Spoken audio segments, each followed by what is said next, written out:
Hi, folks. Larry Rolla here. Let me bring my friends on. Eddie, Joe, and my friend Anthony should be coming on any minute. And he moved his computer upstairs, and he moved his computer upstairs. Hi, guys. Hey, what's up, Lawrence? Everything well because I'm trying to get Anthony on. Now it says, and we practiced all day yesterday because he moved everything upstairs, and we practiced and got it down perfect. Then we tried it again this afternoon, and it was perfect. And that's what happens. And now it says devices are not connected. But anyway, he'll get on here. So before he comes on, let me just say this because I was going to say this at the end, but I'll say it now. I have so many things here that we're going to cover today, and so I had to write a lot of stuff down. Thanks for letting us know. So I just found this out. In fact, let me open this window a bit. We got jump? Not yet. Don't jump, Larry. All right. Jumping. Okay. Now I got to figure out how to because each show we're going to do is. You better wait for Anthony, otherwise you have to tell him again. Huh?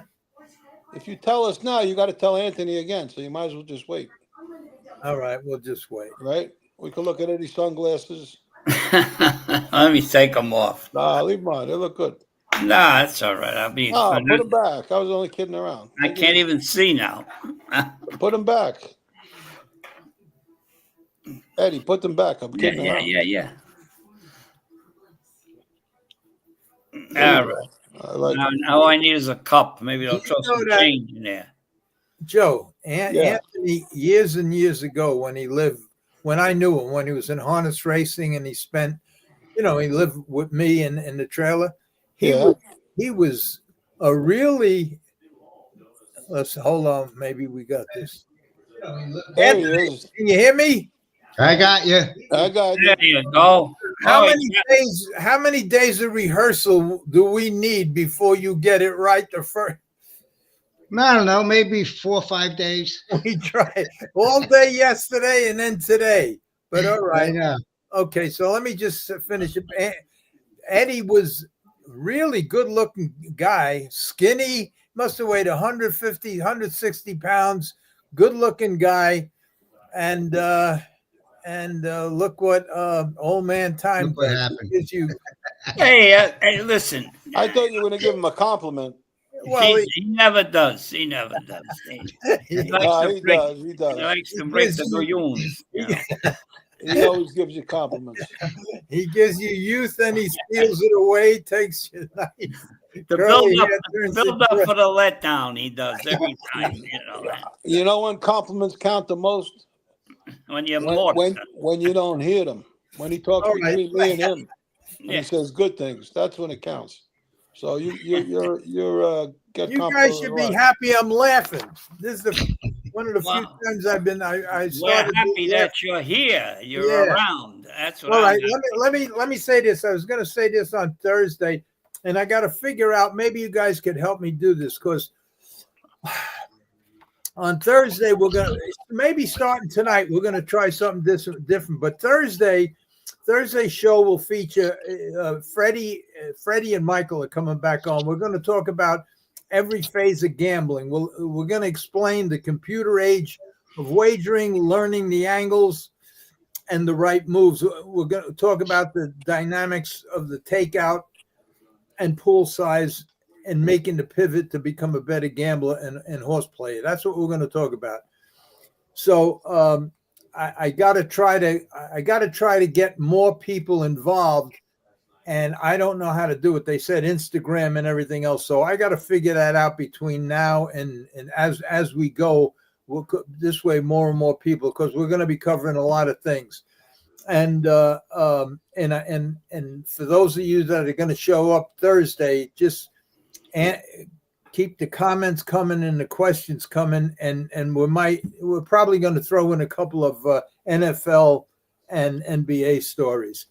So that's what we're going to do. And then probably one of these Thursdays, and we were going to do it this Thursday, we're going to go over the programs for Friday at the Meadowlands, just for the eighth race through the 13th, the pick 6 race, and then the 10th through the 13th, the pick 4 race. Them pools are like $50,000-$60,000.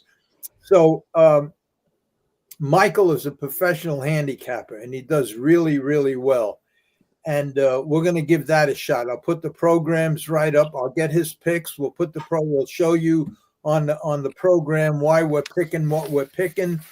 I'll have comments on what I think, and we'll see how that works out. But this Thursday we're going to go through the whole bit, and we're going to start off a little bit this Tuesday too, and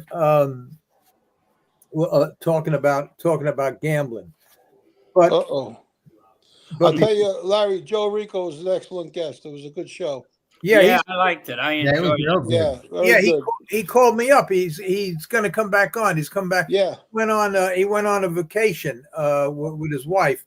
So, but he'll come back on. Yeah, a lot of people called up and said that he was a good guest, and he looks exactly the same. Yeah, I told him that when I spoke to him. He looks like he's 20 years old again. He looks aged well. Yeah. Yeah. Right. Before we get into the gambling end of it, a lot of people say to me, why don't Anthony always sits there? He don't say much. He just sits there and like everybody's neglecting him and everything.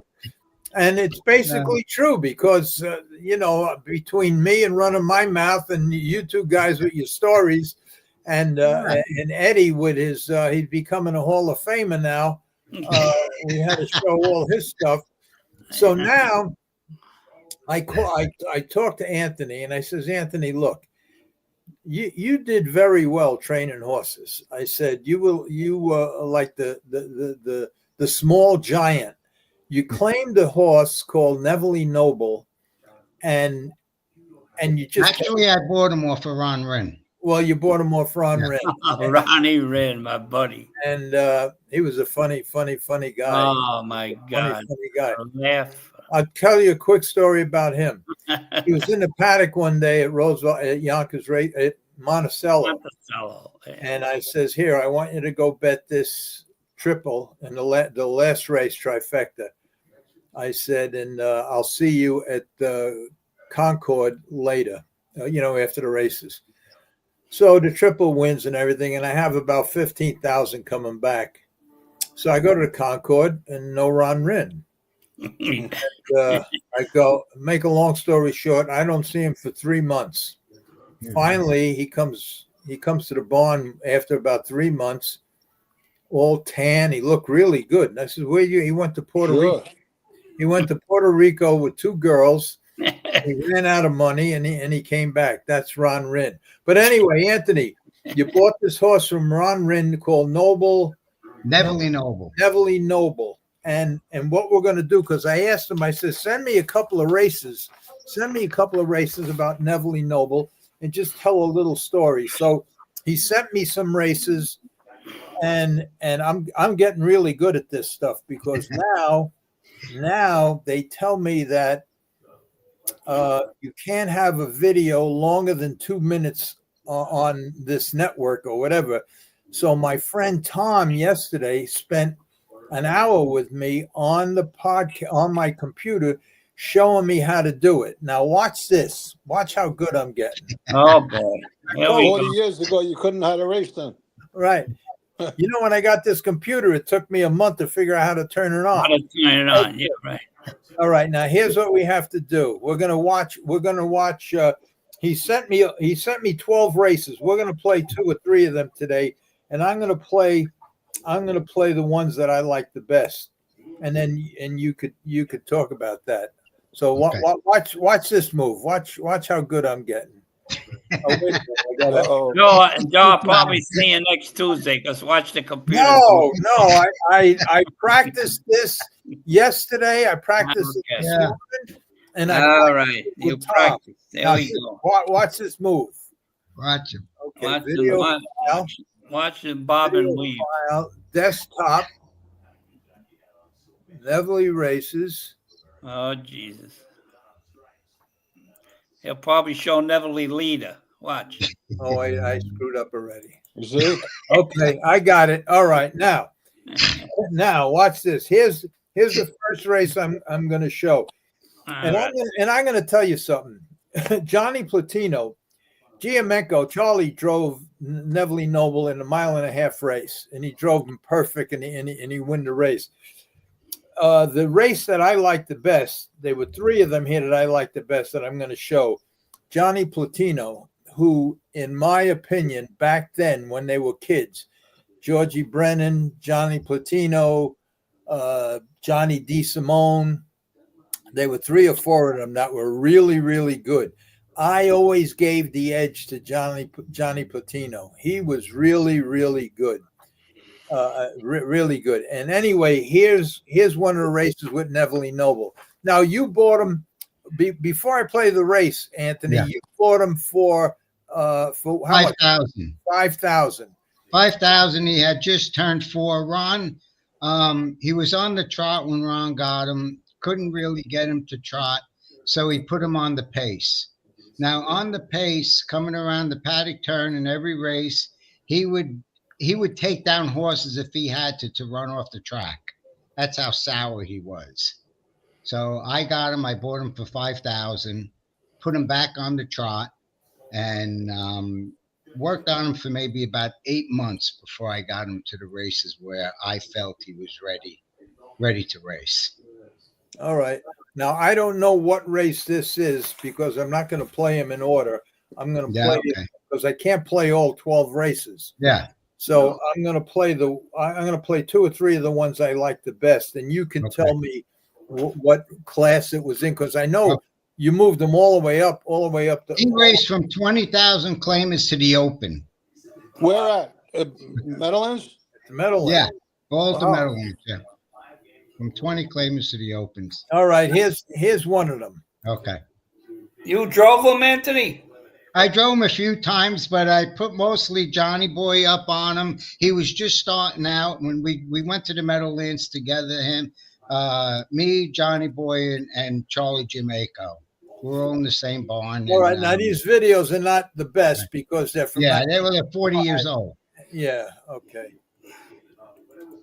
All right, here we go. That's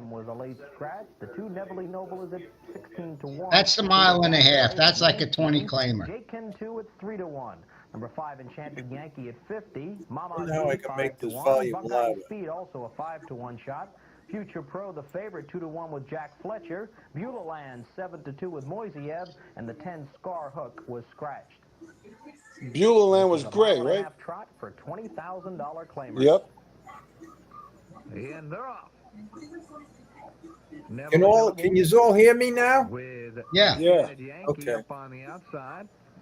Buckeye Speed and Buckeye Speed. I watched all the races. He drove perfect in every race. Yeah. Every race. Nevele Noble in 3rd. Right now he's 3rd on the rail, right? Yeah, we hear him. We hear the announcer there, Larry. The trailers are all right, Future Pro and Beulah Land. They're by the quarter in 30-2. Off the turn, they come by us the first time. Buckeye Speed leads it a length and a half. Trotting. What happened there, Larry? That ain't me. Nevele Noble charging up on the outside, Jake in 2. Lido Desiree is 5th, then a length and a half, Mama G. This is not the 1.5 mile race, Anthony. Yeah, it is. Yeah, it is. Yes, they go by the halfway mark. Yeah, it started on the backside. Yeah, you're right. I pressed the wrong On the button. inside, up on the outside, Jake in 2. They went to half. This is Charlie Giamenco driving. Seconds. Yeah. Round the clubhouse turn, and it's Buckeye Speed. On the inside, up on the outside, Jake and 2. Tainted Yankee is 3rd. Length and a half, Nevele Noble 4th. I think the guy on the outside think it's a mile race. Another 4 to Future Pro with Beulah Land and Mama G. They went 3/4 and 133 off the turn down the backstretch the final time, and Buckeye Speed by 3 parts of a length. Jake and 2 hung out second with Enchanted Yankee 3rd. Nevele Noble in 4th. Future Pro, the outside 5th with Lido Desiree 6th. Beulah Land is 7th off stride, Mama G. Continue down the backstretch, and Buckeye Speed enjoys a length and a half lead. Jake and 2 second. Nobody pulls. Yankee in 3rd. Nevele Noble 4th. Future They still got a half a mile to go. Yeah. The mile in 2 minutes 4 seconds. Onto the far turn, and Buckeye Speed with a length lead. Enchanted Yankee second by a head. Jake and 2 the outside 3rd. That's Nevele Noble in 4th. Future Pro in 5th. Beulah Land for the far outside 6th. Lido Desiree 7th. They approach the 1.25 mile mark, and it's Buckeye Speed on the inside. Now out of the pocket, Enchanted Yankee. They're on their way home. Enchanted Yankee in between horses. Up on the outside, Nevele Noble. Well, then it's another 2 lengths back to Future Pro. Enchanted Yankee on the inside. On the outside, Nevele Noble. Nevele Noble takes over the lead with Enchanted Yankee second. All right. Now I'm going to play the race. I'm going to play the race that I wanted to play with John Platino. Yeah, this is one of the races that I like. All right, let me see this dude. So watch how good I'm getting at this. Watch this. Oh, there we go. There he goes. Joe, you're probably going to disappear in about 2 minutes. Watch. Yeah. So by the time you get on the qualifying list. I'll be sitting where Larry is. Right I'm now. ready. Yeah, watch this. This is one of the races I like.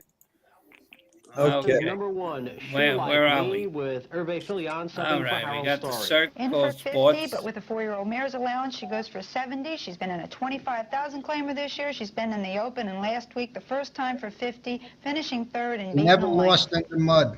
Face to face is number 2, and the driver Never lost is in the Jim mud. We Doherty. always Nice prayed for 4-year-old rain. Speedy Crown horse. Watched him race at Dover last year, where trainer Dana Irving took him to get his confidence up. He's raced here in the Open, but he has been in for 60 the last starts. This is a 50 to 75,000 claimer. One of the few Eric B's you'll see in this sort of a race, Jersey bred. This is his first time in a claimer. Yeah. He's in for 50, has been racing in the conditions of non-winners of 10,000. The 4-horse, Flawless Gem, was a late scratch, so here's number 5, Smoker, with Kurt Watson. Tough old 8-year-old by Hickory Smoke. 36 starts for him last year. Kurt This is a lot Watson, for a trotter. He has been racing in the 25 He's the one that claimers, invented 35 all them claimers. bikes, Before the that, he cheater was and in all Pompano Park. Yeah. Has beaten both classes I know his Kurt last 2 good. starts. There's number 6, Magna Vinci, and Jack Parker Jr. Very consistent horse. He's been in for 60. His Amazing. last 3 Kid's starts, still in for alive. 60 again Someday we tonight. gotta do He a has podcast beaten the about non-winners of 10 unbelievable this year. what he went through and Out of survived. 7 starts this year, he's had Unbelievable. He's still driving. Number 7 coming into you. Jack He Parker. was in a coma for like 9 Margio's months. baby, Eddie Davis in the bike. We've And watched then her for have years, 5 he starts just so about far, walking. and 2 wins, both of them Unbelievable. in the cheaper conditions of non-winners of 7,500. Tough Last kid. week she was in this Wow, class still claimer, driving, Eddie. made a Still. break, but usually is very consistent and stays trotting. Number 8, Weehop, was excused from the post parade. Right now we're looking at number 10. That's Yes, Johnny Nevele P. Noble and John Plutino. And Nevele Noble, he is back in for 75,000, which he was in for last week, and he was just beating a neck from the 10-hole, back in here again tonight with the 10-hole. Number 9 is Alpha Centauri. We'll see him in just a moment, and the driver is Doug Brown. Oh, real Cinderella story here. 2 starts ago, you could have had him for 20,000. He beat 20s. Last week, he beat 30s. Doug got real high on him, put him in for 75 tonight, and he goes with a price tag of 87.5. That's the field for this evening's 6th race. Right now, we'll look at the closing odds. Sure Like Me goes off at 7-2. Face to Face closes at 7-1. Some Jerry is at 6-1. The 4-horse Flawless Gem, a late scratch. Smoker closes at 23-1. Magna Vinci is at 6-1. Margio's Baby goes off at 30. Wee Hop is at 3-1. Alpha Centauri at 8-1. And on the outside, Nevele Noble 7-2. The 6th race trot, claiming handicap 50 to 75,000. And they're off, and Wee Hop shows first on the outside. Sure Like Me is right there on the far outside. Alpha Centauri is moving quickly as they race for the first turn. Sure Like Me is out to take the lead. And Wee Hop now drives up into second toward the inside. Face to Face is now third. From the extreme outside, Alpha Centauri is now moving quickly from fourth, followed by Some Jerry fifth toward the inside. But as they race to the quarter, Sure Like Me is out winging by 6 lengths. They're past the quarter in 29 seconds flat. Sure Like Me is the leader down the backstretch by almost 7 lengths, and Alpha Centauri rushes up into second, and Wee Hop taking off the pace now third. Some Jerry is now the first over in fourth, followed by Smoker on the outside and Face to Face toward the rail. And farther back, it's Margio's Baby, 2 lengths back to Magna Vinci, and Nevele Noble is the trailer as the field continues up the backstretch. They're gaining on Sure Like Me. The lead has diminished to 3 lengths. Alpha Centauri racing second, followed by Wee Hop. The half in an even minute, the field heads for the far turn. Sure Like Me still there by 2.5 lengths. Alpha Centauri is hustled up second on the outside. It's Wee Hop now the first over and toward the inside, Face to Face. Then farther back, Some Jerry racing in fifth. Smoker on the outside as Magna Vinci sprints through an opening toward the inside now. Then Margio's Baby second to last and Nevele Noble. The field is midway on the final turn. It's still Sure Like Me the leader with Alpha Centauri giving chase. Wee Hop poised for the drive now, tipping to the outside third. And then it's Face to Face now fourth on the inside. To the far outside, it's Smoker, 3/4 and 1, 31 and 2, and the field turns for home with Sure Like Me, the leader throughout, and Sure Like Me is still there by 2, and the others are closing in now. It's Face to Face toward the inside. On the extreme outside, Smoker is coming on strongly, and farthest out, Nevele Noble is flying. Here comes Nevele Noble. Exciting finish here with Nevele Noble getting up with John Plutino. And this is, you'll see the winner who is almost last on the wood. As a matter of fact, right now, he is 8th, and you can't even see him till he just about wins. So much for horses that were on top tonight, but Sure Like Me jumped right off on him. She had a right to get tired. This was a tough mile tonight, but the big winner from way far behind, he did it last week. He came from last to win it from the 10 hole, and he does it again tonight, and he looks like he might even be worth that $75,000, even though he's an 8-year-old Noble Victory. Yeah, he was. Anthony, let me ask you a question. This horse, Fire and Smoke. Yeah. What about him? That's another one you bought or claimed or what? Yeah, that one we got at the sale. Now that horse, I told my owners not to go over 20,000 for him because I figured he looked like he'd be a solid 20 claimer at the Meadowlands. Well, they got all crazy at the sale, bidding and shit, so they got him for 28, and that really sent me off. So I couldn't put him where I really wanted to. I should have just put him in 20s, even though they paid 28 for him. But he became, a nice trotter. He won quite a few races. We're gonna watch one of his races. Here I go again, guys. Watch how with such professionalism I do this. Now that's probably the mile in the 8th race. I'm going to show the mile in the 8th race. Yeah. Okay. Okay. Let's see. That's this one. Distance of a mile and an 1/8. Number 1 is 7-1. 7-1 with Charles Giamanco. The 2, Triple H Don at 7-2. Archie's Boy also a 7-2 shot. Devil's Victory is at 9-1. Jupiter Lobel is at 30. Ammo Moneymaker 15-1. Les Pess is at 5. And all the heavyweights, Campbell, Webster, Yeah. Incredible K O'Donnell. at 5.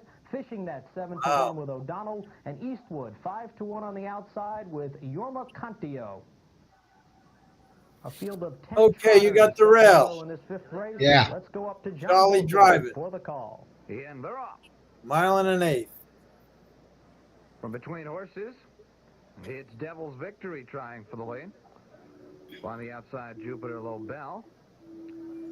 There goes Les Pess along the rail, Fire and Smoke. And towards the inside, Triple H Don. Up on the outside, Ammo Moneymaker. With Archie's Boy. Then it's Eastwood and Fishing Nets. Far back, Incredible K was off stride. 28-2 for the quarter. In on the inside, Jupiter Lobel. On the outside, Les Pess with Devil's Victory in third. Another length and a half, Fire and Smoke. In fourth, then it's another length and a half back to Ammo Moneymaker. Then Triple H Don, followed by Eastwood. Archie's Boy, then it's Fishing Nets, far back to Incredible K.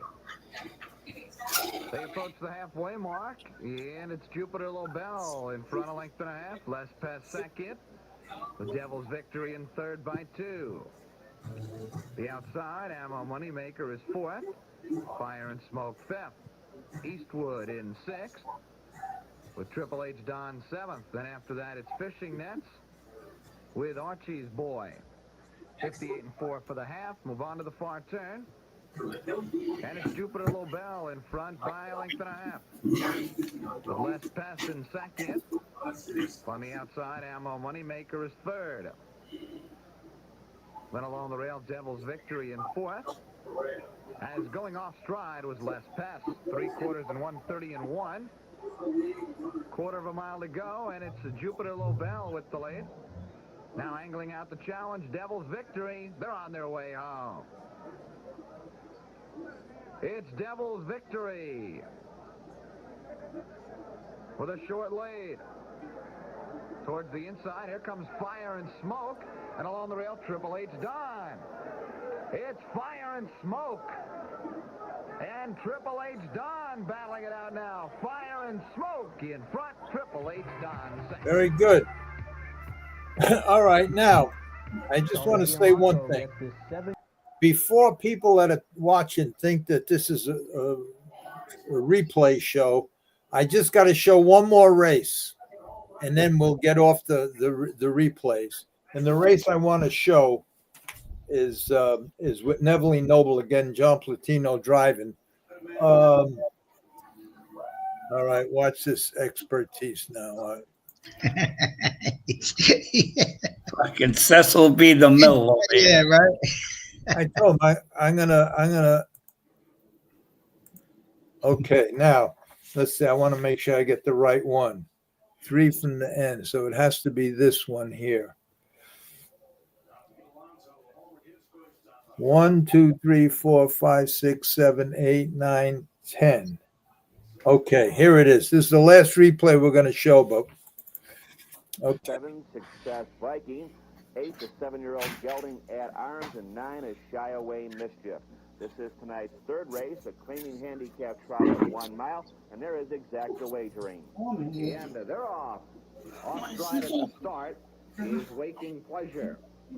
From between horses, Shy Away Master in a bid for the lead. Up on the outside, it's At Arms.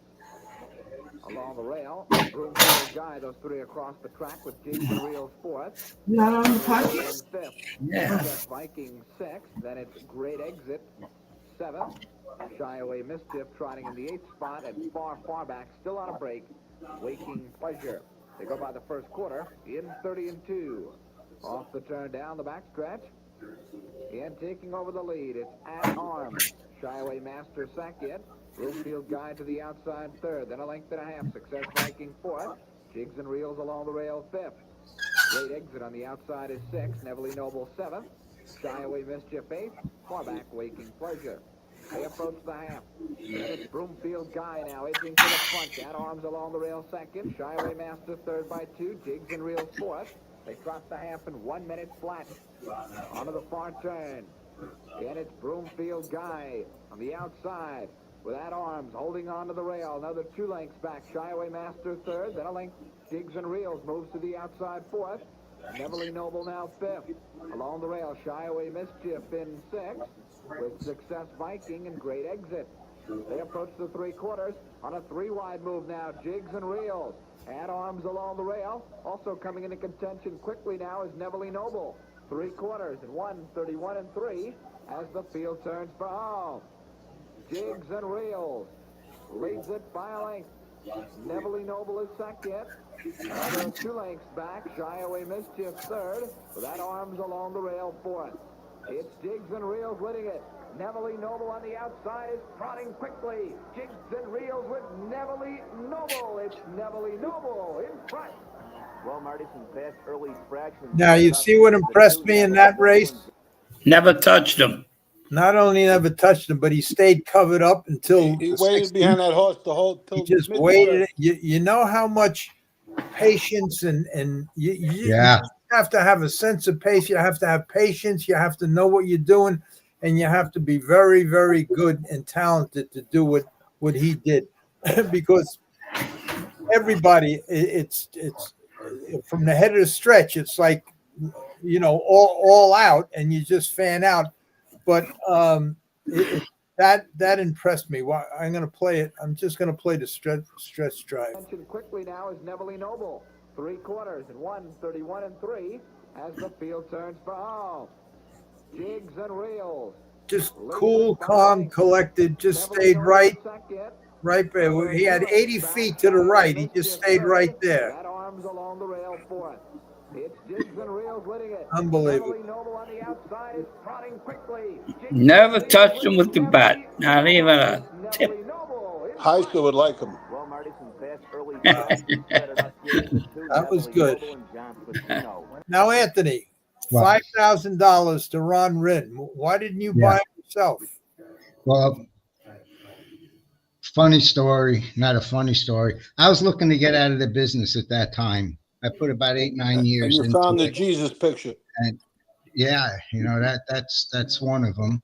And I was like a horse trader, getting $1,000 trotters, always trotters, and trading them for another trotter. And so, and this is the truth, and I don't care if people don't like what I'm saying. I prayed to God. I prayed to Jesus. I says, just give me one more chance. Just give me something. Just one chance to stay in this business. And then I found out that Ron Rinn was selling the trotter, and I'm a sucker for trotters. If it was up to me, I'd only have trotters. And he says he wanted $5,500 for him. I told him, I can get up $5,000. Now, at the time, I didn't have the money. I took ownership, a quarter ownership of the horse. That was part of the deal with my owners. But I wish I would have sold him for, I wish I would have kept 50% and sold the other 50% for $5,000.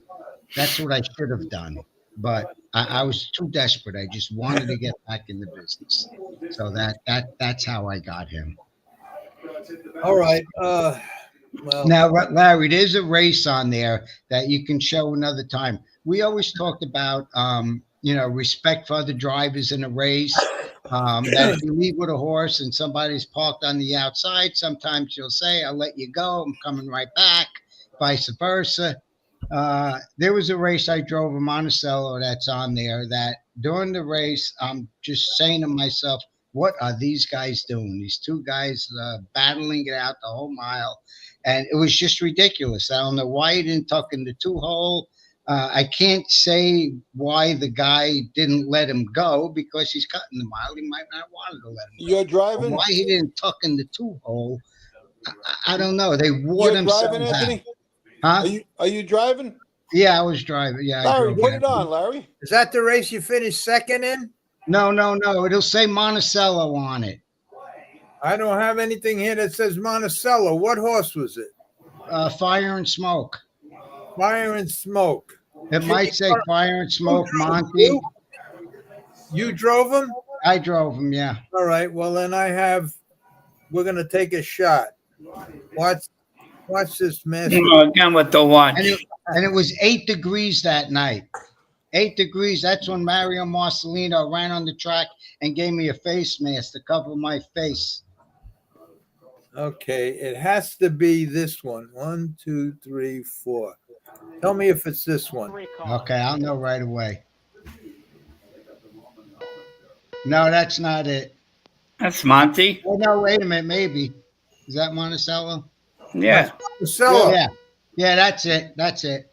This is it. Virginia Power, the center of the track. Yep, that's it. You're driving here? I'm driving, yeah. Where are What you post you at? got, Anthony? I'm right with the V colors. I'm sitting fourth now. Just tucked in fourth. Okay. Yeah, I watched this race. I can't believe Right? this guy won't take the 2-hole. No. And there's plenty of room for him, too. Well, plenty of room. It's only 30 lengths, though. But Yeah. You could fit 2 Greyhound buses in there.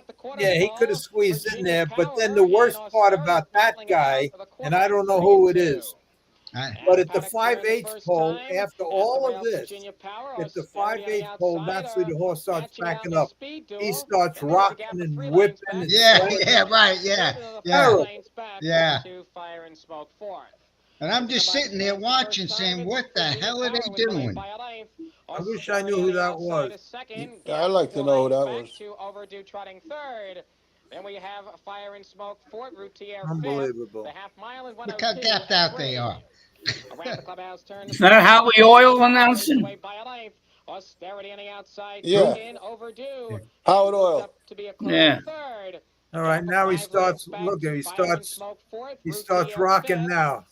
Look at him. Look at him. Yeah, he's throwing the lines at him. Yeah, there he goes.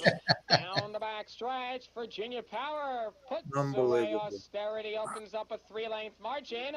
I think he's driving like John Conte. Leave that horse alone. Jesus Christ. Yeah, really. Is that you coming up third? No, let's go back there. I'm coming up now. Second over. Second, Fire and Smoke alongside third. You're third. Yeah, I'm third now. Now you're second. That's you second, right? Yeah. They come to the top of the stretch. Virginia Power has the best of it by 2 lanes. On the outside, Fire and Smoke is challenging for the lead. Here comes Fire and Smoke going right on by with Virginia Power second. Fire and Smoke in front. All right, Ant. All right. Good drive there, Mr. C. Well, they set it up. I mean, how could you lose that? Who was that guy driving? You don't know who that was? I don't know. I don't know who he was. Just check the qualifying sheet for Tuesday. You'll know who he was. Yeah. Right. All right. Now, okay, we got that. We got that out of the way. Yeah. Now, Good job, Anthony. Thanks, Joe. Very, Anthony. I When you were training, you used Charlie and Johnny Petrino, huh? I used Charlie. I used Johnny. Then I felt bad for Jim Curran and Monticello, so I brought him down. I put everybody else up on these horses except myself. I've just figured, I didn't think it was going to end. I thought, I was going to be there for the rest of my life, and I had plenty of time that was good. You got the W and you drove. That's very good. Yeah. Very good for you. Very happy for you. That was good.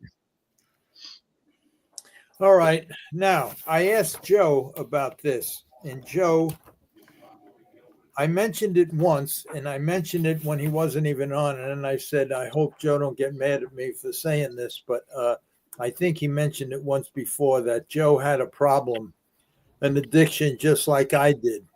And I even mentioned that the numbers that I went through, Joe matched them. And I says, Joe, I know that you changed your whole life around, and do you want to talk about it? And Joe says, I have no problem talking about it. Now, before Joe starts, I just want to mention this so people don't think, and I know one thing for sure because I went through this. The 3 addictions, the worst addictions: alcohol and drugs and gambling, and gambling by far is the one where has the most suicides.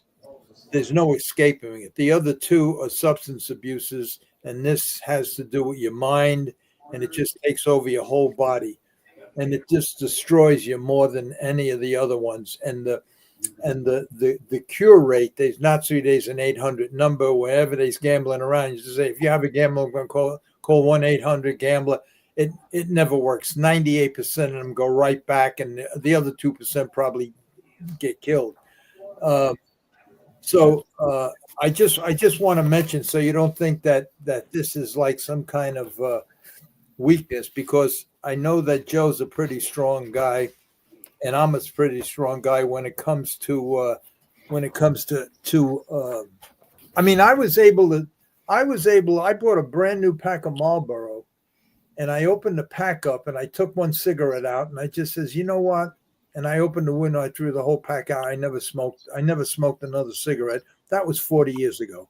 And I know I had the willpower to do anything I wanted. And there was a time when I had a kid working for me that was a bad drug addict. And I said, I can't believe that you can't stop. And it was Donald Caterano's cousin. And he went through all the treatments and everything else, and he just ran away, could never get fixed. So me and Donald took him. We took him to live with us, and he stayed with us for 3 years. He was clean, and one day we went to Florida. He still lived with us in Florida. He's 100% clean.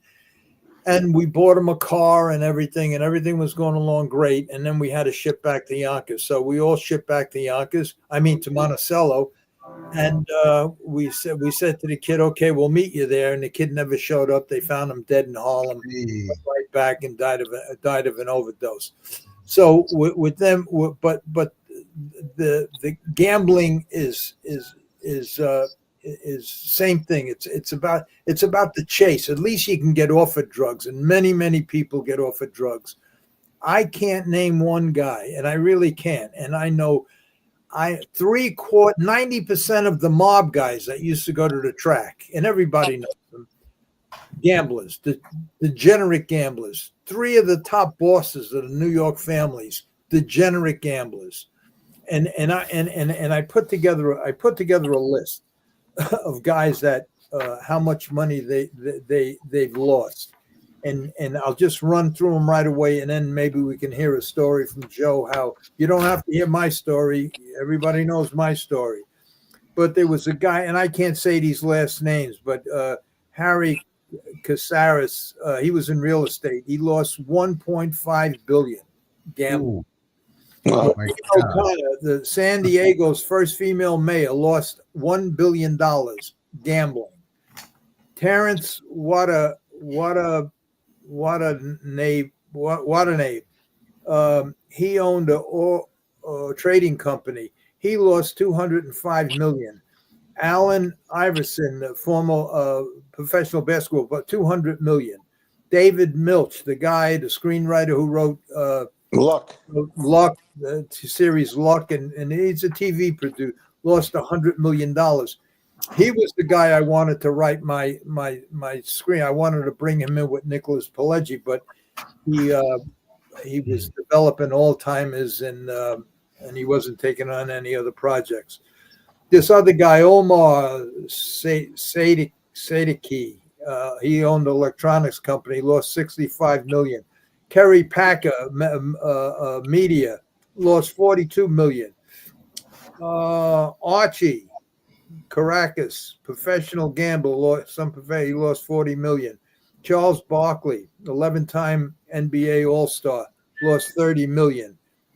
And a few that lost in the millions. And the actors, entertainers, and others. Ben Affleck, degenerate gambler. Charlie Sheen, Toby Maguire, Pamela Anderson, Gladys Knight from Gladys Knight and the Pips, Tiger Woods, Floyd Mayberry, Dana White, 50 Cent, Drake, Bruno Mars,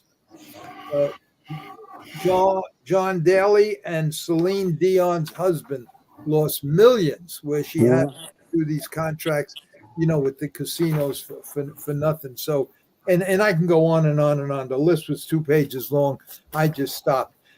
And that's not counting the harness drivers. It's just an addiction, and it's all about the chase. You just keep winning, and and that's why people get themselves in trouble. The reason I stayed alive through all my nonsense was because I always showed up. Always showed up. You have to show up. You cannot run. You got to show up. You may get a beating, but you got to show up. It'll stop you from dead. And then you got to tell them that you're trying your best and just level with them and just show up. Don't avoid them. Yeah, don't. That's the worst thing that you can do. Because if you do that, you're going to have to run, and they're going to find you. And especially back then in the 60s, 70s, in the early 80s. 70s and 80s, forget it. It was treacherous. They were. Jay Black, Mickey Rivers, Darryl Strawberry. Yeah, they all were degenerate gamblers too. Really? Yeah, I got him on Michael Jordan. Why? Yeah, it's all about the chase. You think, if you know a guy's a killer and you're even with him and you have no money, you're broke. And this is the situation that I was in. And you can quit right then. Just quit. And but you don't. You take one more shot, say, maybe I'll win, and maybe I'll win, and then the chase starts, and it starts. And I'm lucky. I'm just lucky that I was in a situation where I could earn, and that sent me on a path I never wanted to go on, and but I survived it. Joe, if you want to tell one or two of your stories, I know the numbers that you went through. So if you want to tell one or two of them stories, go right ahead. I know there one story that was you told me once about the ambulance at Yonkers. Oh yeah, you want to hear that one again? So go ahead. Whatever you want to do, whatever you want to. And if you don't want to talk about it, that's okay. No, I could talk about anything. The ambulance story was it's like a legend at Yonkers Raceway because people saw it happen. I was betting with a new bookmaker. And the first week I bet with them, I won. I think, I don't know how much, $5,000, $8,000, $10,000. And when they came to meet me at the track, one night I was racing, they sent two guys. They sent this guy that he was like a what do you call these guys? These Samoan? A Samoan. And there's some other Italian guy with him. This guy had black cut-off gloves. I'll never forget. He was like a V-frame. He looked like a piano. I mean, he was a monster. His fist was if I put my fist together, that was his fist. Like this. It was unbelievable. And he said, the way I'm paying you is the same way we want to get paid. And I said, there's no problem. I said, I'm good for the money. So the second week, and I was broke, I went through the money they paid me the same night. And the second week, I lost. So I go to the track, and I sign in, and I'm hoping, I could avoid them somehow. I knew they were probably coming. And sure enough, I get a call from Eddie Keppel. He was the security guard at the gate. So it's probably the third or fourth race, and he calls me up. He said, Joe, there's some guys out here. They don't look like owners, and they don't have licenses. I've never seen them before, but they're looking for you. So right away, I knew who it was. So I said to Eddie, Eddie, do me a favor. Tell him I'm not here tonight. He said, Joe, I already told him you're in a paddock. I can't tell him that. I said, all right. So if you guys are familiar with Yonkers Raceway, they were sitting out across the street where Steve Starr parks, where the judges park, and they had a Cadillac or Lincoln, whatever they had, and they were waiting for me. So about maybe 100 yards, but it's around a bend. Dan Daly had his harness shop. So I went to Dan Daly, not to go out the gate where they were. I said, Dan, you do me a favor, can you unlock that gate? Because I want to avoid somebody. They're waiting for me right in front by the race office. And if I go at your side, that, they won't see me. So I went to one of my grooms, my friend Bruce, and I said, Bruce, do me a favor. I'm leaving my truck. Can you meet me by Daly's, a little past Daly's harness shop? He says, yeah, what's the matter? I said, oh, those guys are supposed to come tonight. Well, they're here. And I don't have no money for them. And I don't want to get into a confrontation. So he says, yeah. So what he did that night, I left my truck at the track, and he let me use his car that night. And I drove him home, and I picked him up the next day. But the next night, I'm racing again. Same situation. Two guys are waiting outside for me. There's a guy parked by Dan Daly's harness shop. So I went to Dick Welch, who was the starter.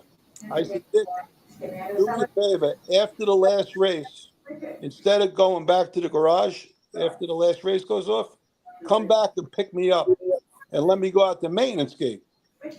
So he said, what's the matter? I said, I'll tell you when you meet me. So sure enough, the last race goes off. He comes back. He picks me up. I said, I got some guys waiting for me. And he took me to the maintenance gate. Again, my friend Bruce met me there. And I left. So I'm racing again the next night. And I don't sign in the paddock. I go there early. I figured then Eddie could say, he didn't sign in tonight. So sure enough, it's about 6:30, 7 o'clock, and Dick Welch calls me. And he knows the story. He knows they're looking for me. He said, Joe, he says, there's only 3 or 4 cars parked by the maintenance gate. And there's 2 guys sitting out there in the Lincoln. They've been here since I got here. So I says, these guys got every angle now. They know what I'm doing. So Dick Welch just started laughing. I started laughing, but meanwhile I'm sweating. Because these guys were pissed off because I was ducking them. And that's what I just said, don't avoid them, but I did. So I don't know what to do. And I know after the last race is off, anybody can come into the paddock because all security leaves and whatever. So at the racetrack, you got to have an ambulance there for the races to go up. They can't start the races without the ambulance. So I get an idea. Let me go talk to the ambulance guys. So I went there. I said, listen, I need a favor. He said, what's the matter? I said, when you leave here, where do you go? They says, well, we go, up to the garage. This is our last call of the night. We go to the garage up on Jackson Avenue. I says, listen, I'm in a lot of trouble. I says, and I know you guys are in the business of saving lives. I said, can you do me a favor? Give me a ride out of here because I got some guys that I think they're going to hurt me pretty good tonight. And it was that big guy and another guy.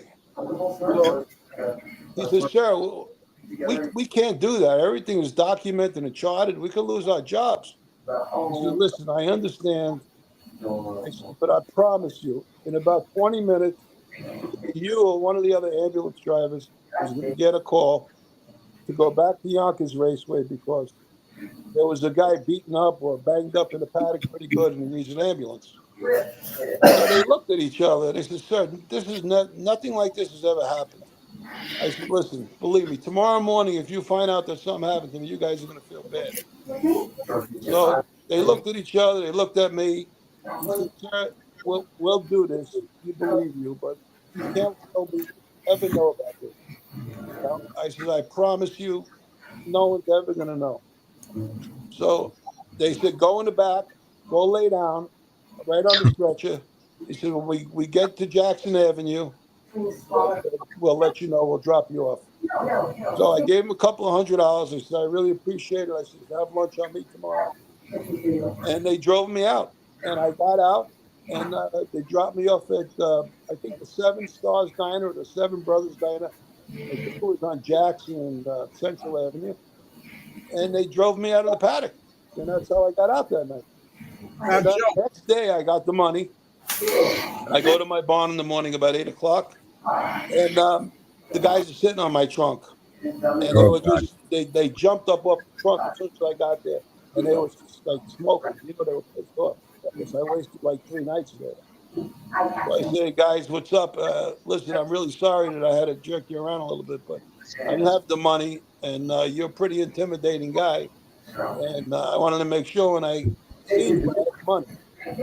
I said, here's the money. I apologize. And what could they do at that point? They got their money, and I bought the 3 or 4 days I needed, and I got out of a big jam. Through that period of time when you were gambling, what was the number? Give me a number that you lost gambling. With those guys? No, with anybody, all total, your whole. Well, all I could tell you is in 1987, in 10 weeks, I made $660,000. Okay, it was the year that the Minnesota Twins won the World Series. And I was betting football and baseball and everything. And in 10 weeks, I won 10 weeks straight, a total of $660,000. And Christmas week, I lost $144,000 to the bookmaker, and I only had $90,000 left. I had to go to him and tell him I didn't have the money. I was short, and he thought I was joking, because we used to abuse him every Wednesday. I had the whole bar. He owned the bar across the street, and I had the whole bar eating steaks and drinking wine and whatever they wanted. I had like a $5,000 tab every week there, and we used to have the jukeboxes then, and for $5 you could play 10 songs. And I used to play Sonny and Cher, I Got You, Babe, for the whole $5. So when they got to the bar, all of the heavyweight bookmakers met on a Wednesday night. The whole bar would be singing I Got You, Babe to the bookmaker. It was like the whole bar was singing. They were in front of the bookmaker. And he said to me, yeah, you could laugh now, but when you lose. And I was short. I was short $50-something thousand. But about 2 weeks later, a bunch of guys got pinched. They didn't get pinched, but that's when they pinched like 10, 12 guys in a week, and everything calmed down. So it all worked out for me. His brother was a Shylock, so he gave the balance to his brother to collect for me, and that was it. But I was betting $20,000, $30,000 a game, $15,000, if reverses. I was betting pretty heavy. There's a question here. I got to put it up. I'm going to go to somebody's comments now. And Eric has a lot of questions. He's one of the good guys. Shows up every week. He says, Larry, last week you said you refused to read one question. However, last week I asked O'Donnell if the rumor was true that Jose had a gambling problem, but you wouldn't ask. God bless. The one question that I didn't even read the whole question, but it had something like ask O'Donnell if he ever fixed the race or something like that. And I would never embarrass him by doing that. He's one of that'd be the last thing he would do. I wouldn't even put the question up. I don't think I saw this question, because if I did, I have no problem answering this question. However, let's see. You says, however, last week I asked O'Donnell if you wanted O'Donnell to ask if the rumor was true that Jose had a gambling problem. Well, I knew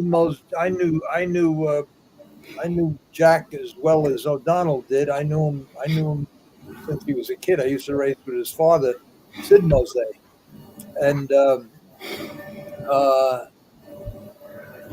I can tell you this for sure.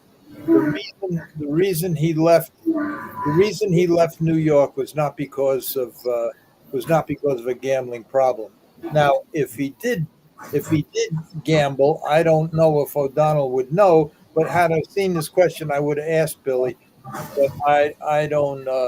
And if he did gamble, he did it on his own, whether it be with the horses or with sport.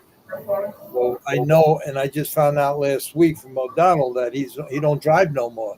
He was a great talent.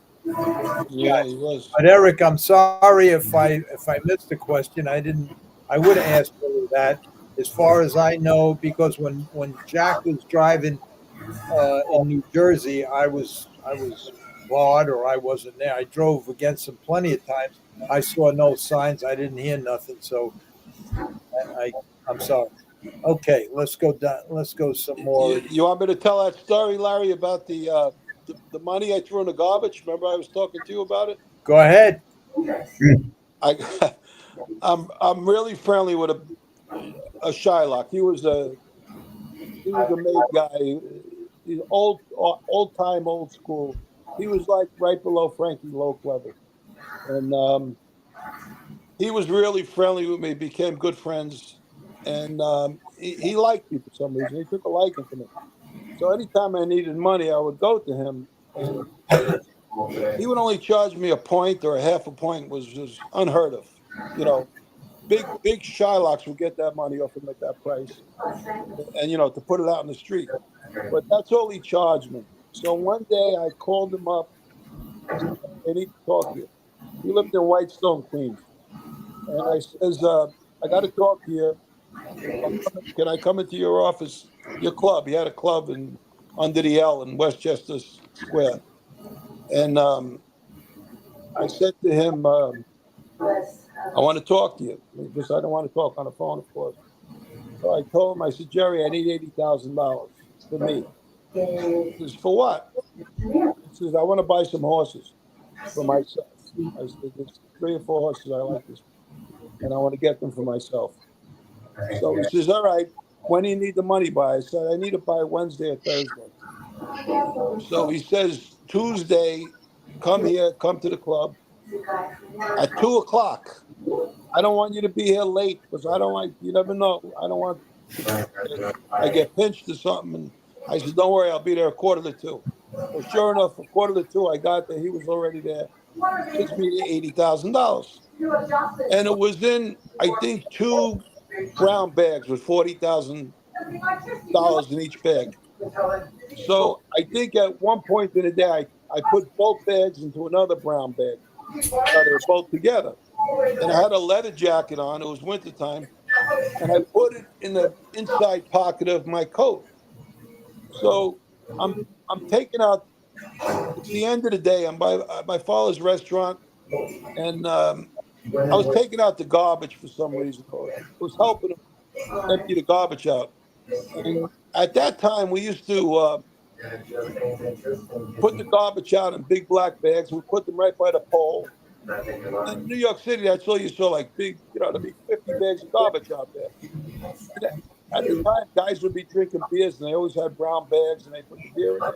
And then they would throw the beer or whatever they were drinking, whiskey on top of the pile. So I'm taking the garbage out, and I got the $80,000 in one hand, and I got the 2 big garbage bags I'm taking out. So I take the garbage bags out, I threw them on a pile, and I left, and I went home. Me not thinking I'm holding $80,000 with the garbage. So I threw it on top of the pile, and I went home. I lived in Westchester County. No, I lived in Orange County at the time. So I'm in the Bronx, and I take the Hutchinson River Parkway home, and I get to where the toll booths used to be, right near exit 13 in Pelham. And I check my pocket for the money, and I don't have it. And I'm saying, where the hell's the money? It's bulky. I mean, it's $80,000. So I stop, I look under the seat, I look all over, I check my jacket. I don't have it. So I make a U-turn at the toll plaza. I go back to the Bronx 100 miles an hour. I go back to the restaurant, and sure enough, on top of the garbage bags, I found the $80,000. Oh my on God! top of all the garbage, and it had to be there for like 45 minutes to an hour. I was so lucky to find it. Imagine some guy saying, please, God, I'm having a bad day, man. You help me Yeah, out. And guy picks up a bag finds with 80 $80,000 grand. in it. And that's such a bad feeling when something like that happens. I mean, Oh God! and it's borrowed money. I got to pay juice on it. And I'm saying, holy shit, what am I going to do? But thank God I found it. But it was right on top of the pile. Eddie, you never had a gambling problem, right? I don't ever remember you even gambling. No, a little bit. I never really got into it like you guys did. I mean, I bet sports and stuff, but I never, I mean, I borrowed off the Shylocks that Joey knew. What the hell was his name? Butch. Butch, yeah. But never got myself into situations where, I got involved heavily or whatever. Other things I got involved in that was bad when I was younger. So the other addictions. Yeah, I know. We won't talk about them. No. I'm going to go down this list because we got a lot of these things. Let's just run down them real quick.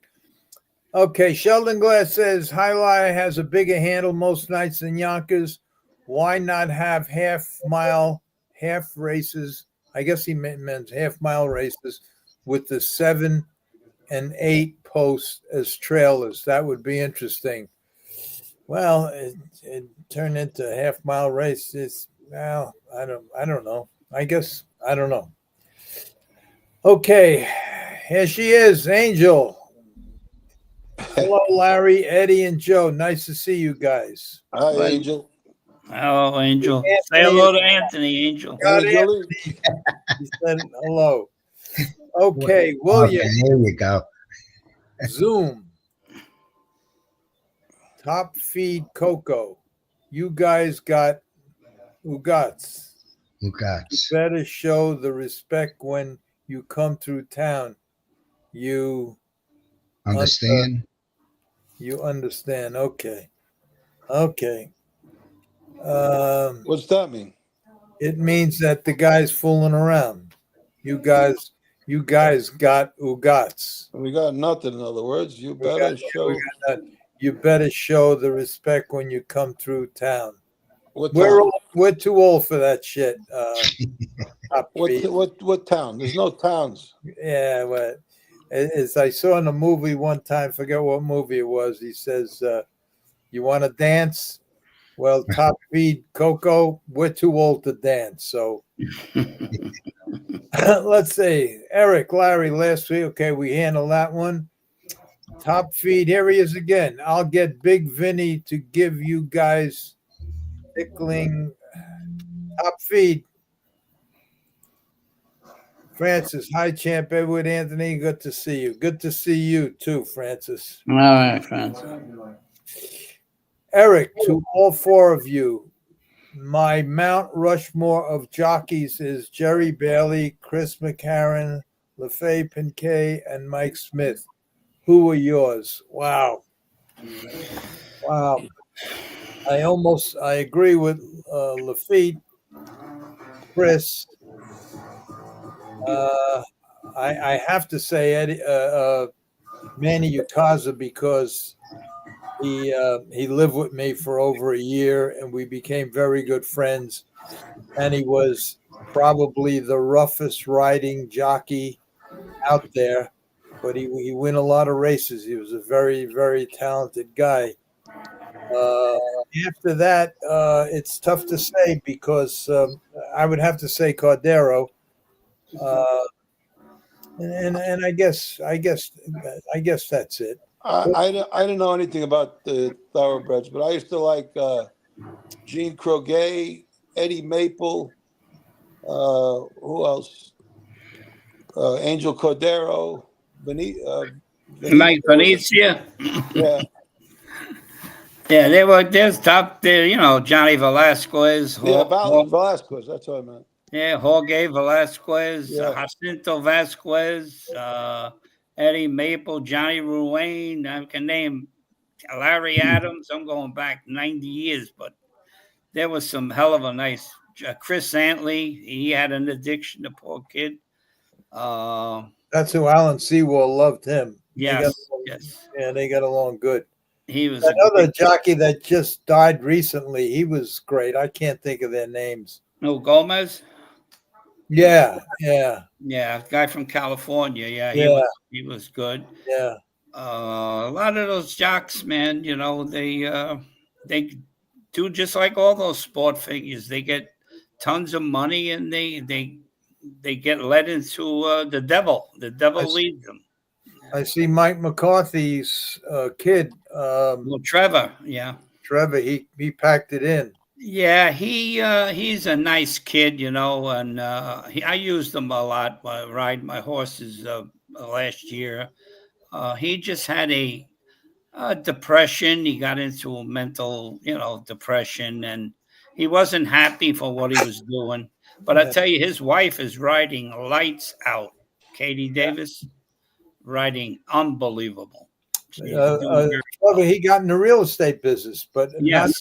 I think he buys properties and buys fix up houses. And stuff. But his downfall too. It didn't get to that point, but like his father was 5'10", I think 5'10", 11, very tall, and so was Trevor. And it was only going to be a matter of time. But from what I understand, he wasn't happy. No, he was even riding, and he just was in a mental depression. He was very depressed about the horse business. I don't know. You know that his father, I held a horse that his father put him on for the first time. He probably was 2 years old. Yeah. And, his father put him on a horse for the first time. I held the horse. That was his first introduction into the horse business. Right. But his father was great, and he was great. But they were just. I'm sorry to hear that he had that problem. But anyway, great kid.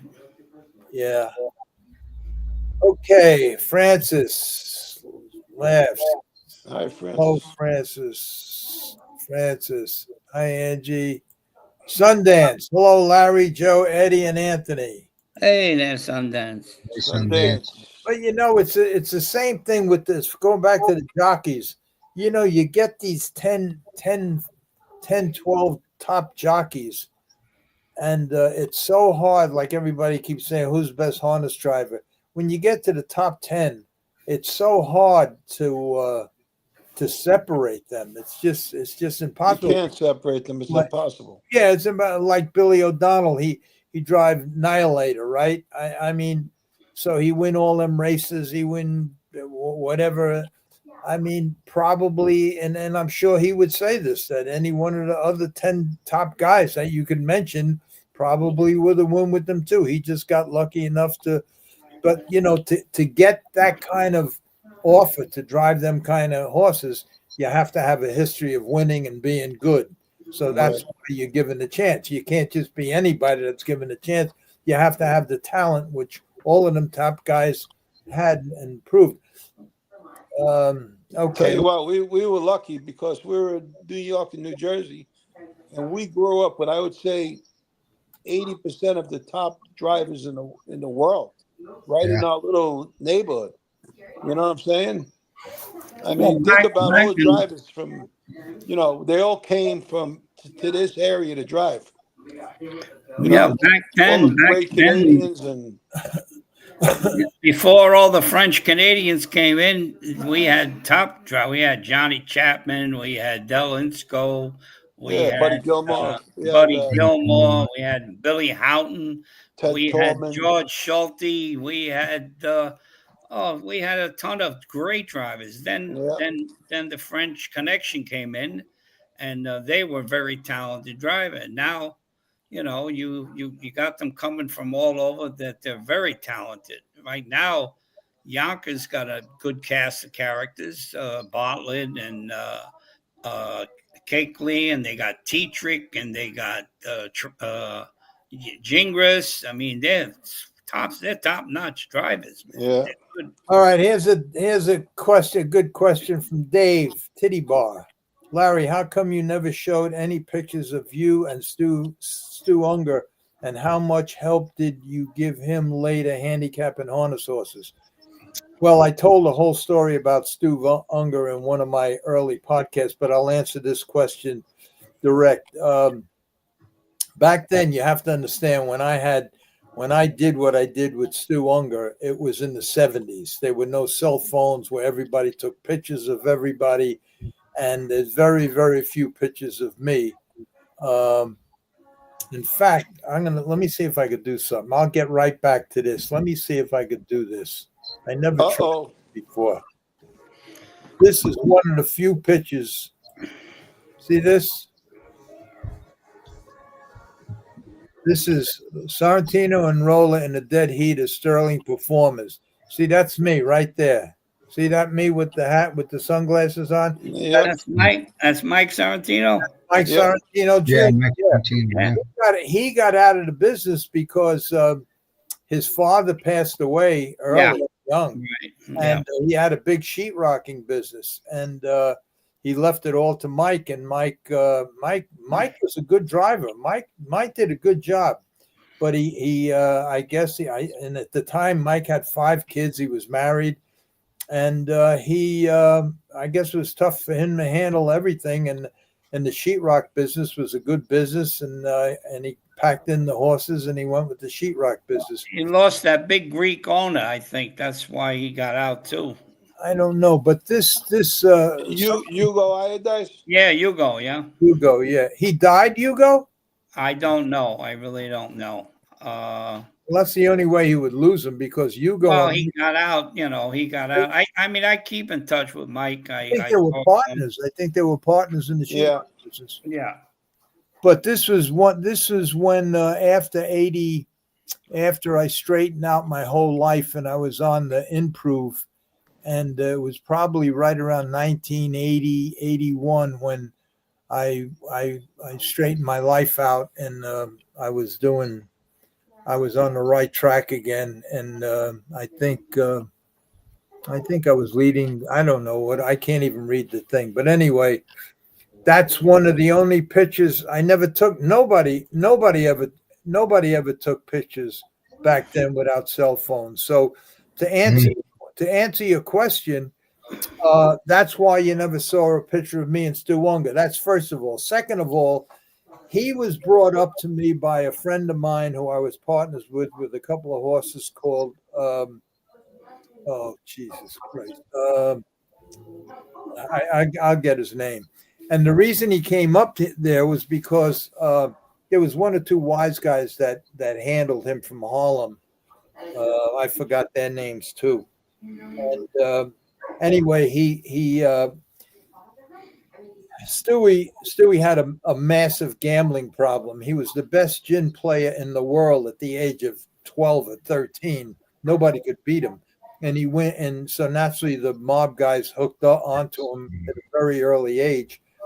And but the problem was he'd win a lot of money for him and his mob handlers, but he'd blow it all betting on horses and sports and everything else, and he wind up owing a lot of money. And it was Philly Brush. I think Philly Brush from Harlem handled him. And he had a cocaine problem also, didn't he? Yeah, terrible. Well, that was later on. Later. So from what I understand from my friend was that Philly Brush and the people around him were having a little problem with him because he owed everybody in New York money, and it was getting to be a problem. So anyway, Richie Adamo sends him up to me.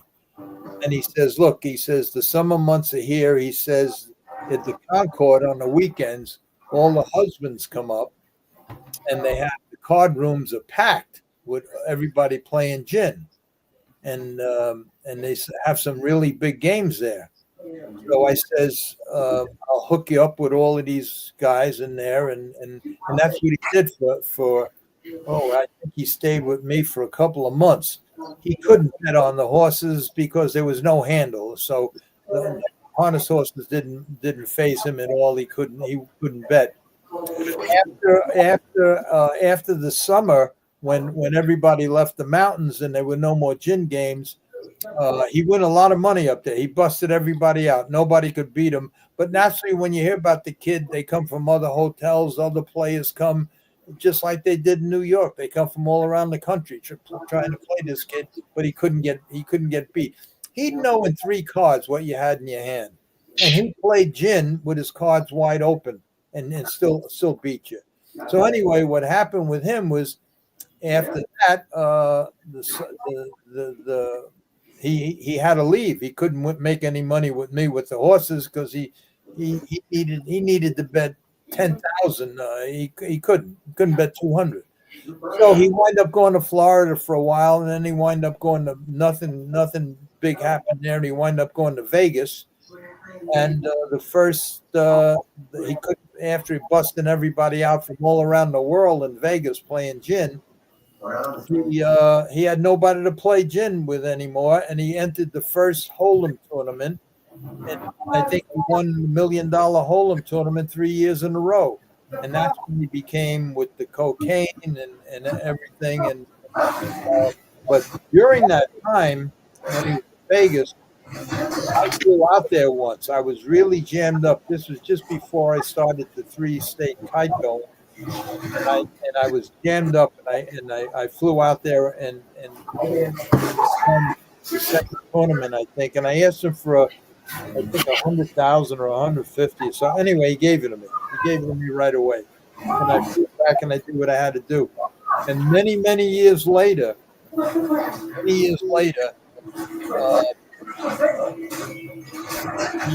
I heard from Frank Collada. Frank Collada called me up, and he says, you know, your friend got a DeLauro pretty good beating. And I said, why? He says, because he owes 2 bookmakers, and Spilatro is one of them, and he don't have the money. And I says, how much is it? And he says he needs a couple of 100,000. So I said, all right. I says, tell Tony I'm flying right out there. I flew out there with the money, and I met with Tony, and I told Stewie I was coming, and he met me at the airport, and we went to Spilatro's house, and paid Tony what the money that he owed him.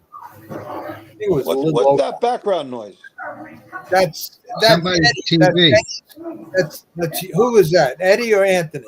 Not me. Me, probably. It's Eddie. Yeah, it's Eddie. We hear the whole conversation. What they're going to cook tomorrow? No, it's no cook. It's just that my wife is right there in the living room and watching TV. All right. So anyway, that's what that noise is. So anyway, right. I don't know where it's coming from. No, it's coming from heaven. It's coming from Eddie. So anyway, I go out there with the money and Spilatro's.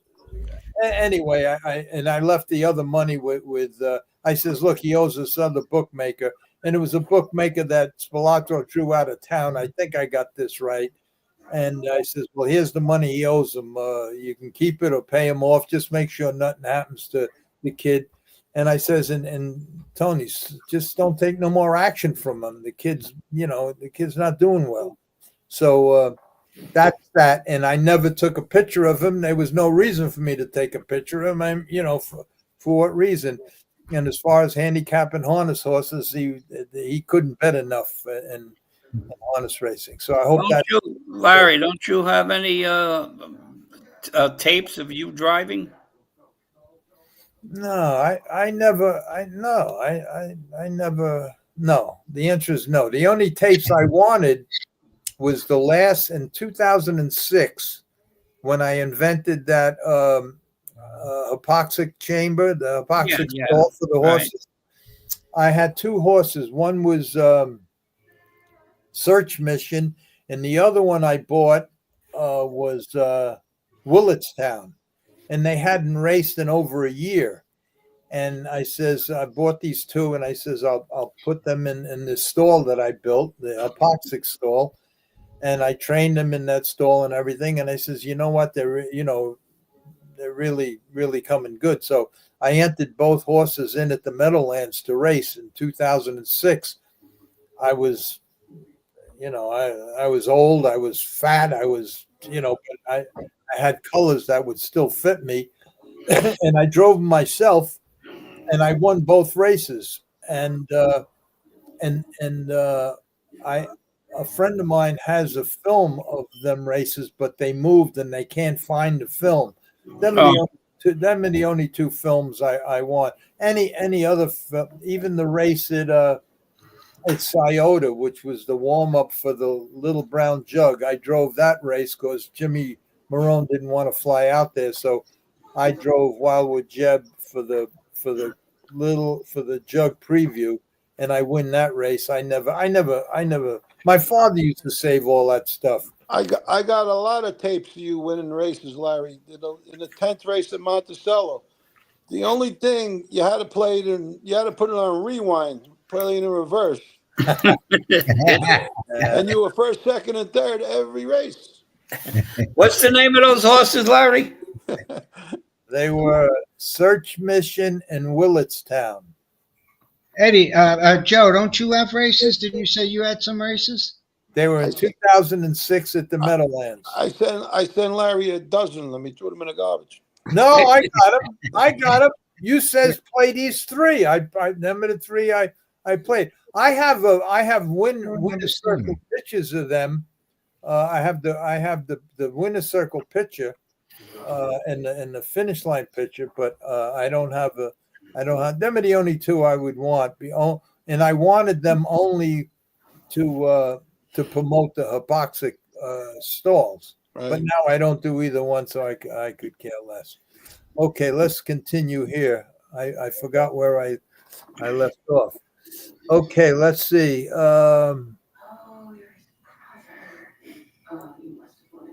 Larry is a master at this now. Yeah, William, I'm getting better. I told Anthony yesterday I'm going to start building my own computers and my own website and his own spaceship.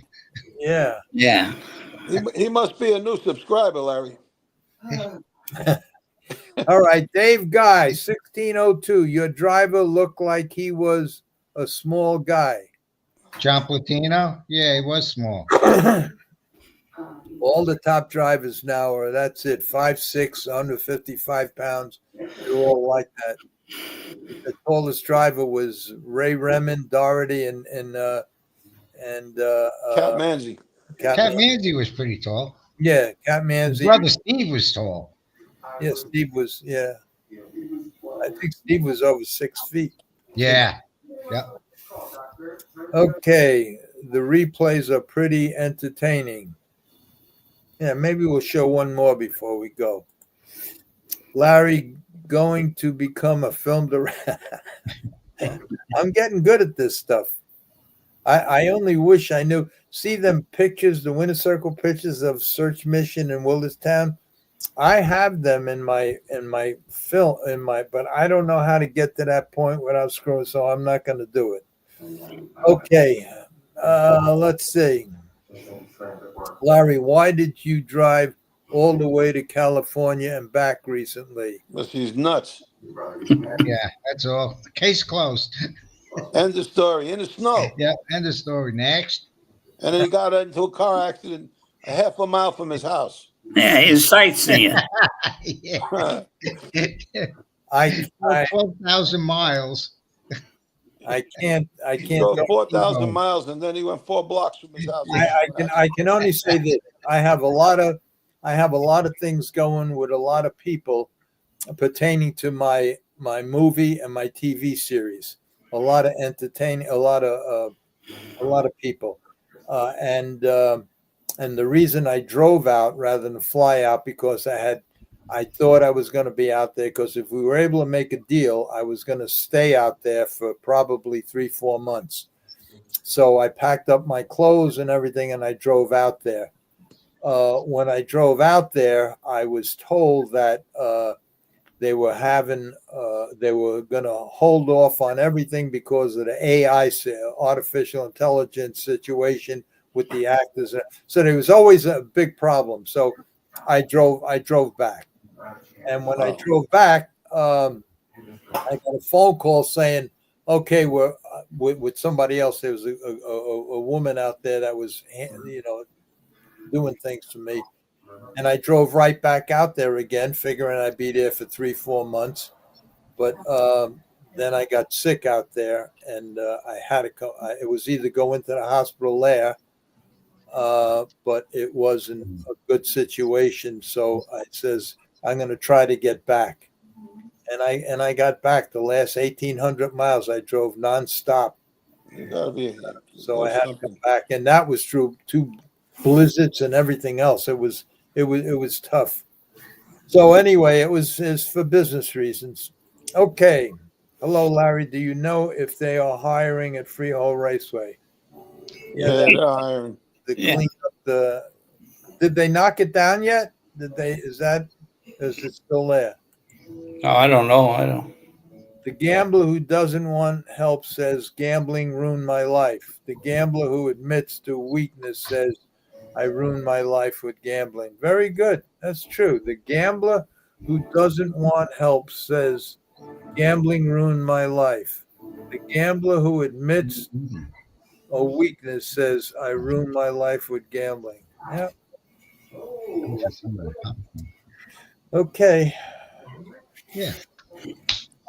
Hello, Eddie, Anthony, and Joey. Hello. Oh, Michael, Pete Rose. Yeah. Hello, Pete Rose.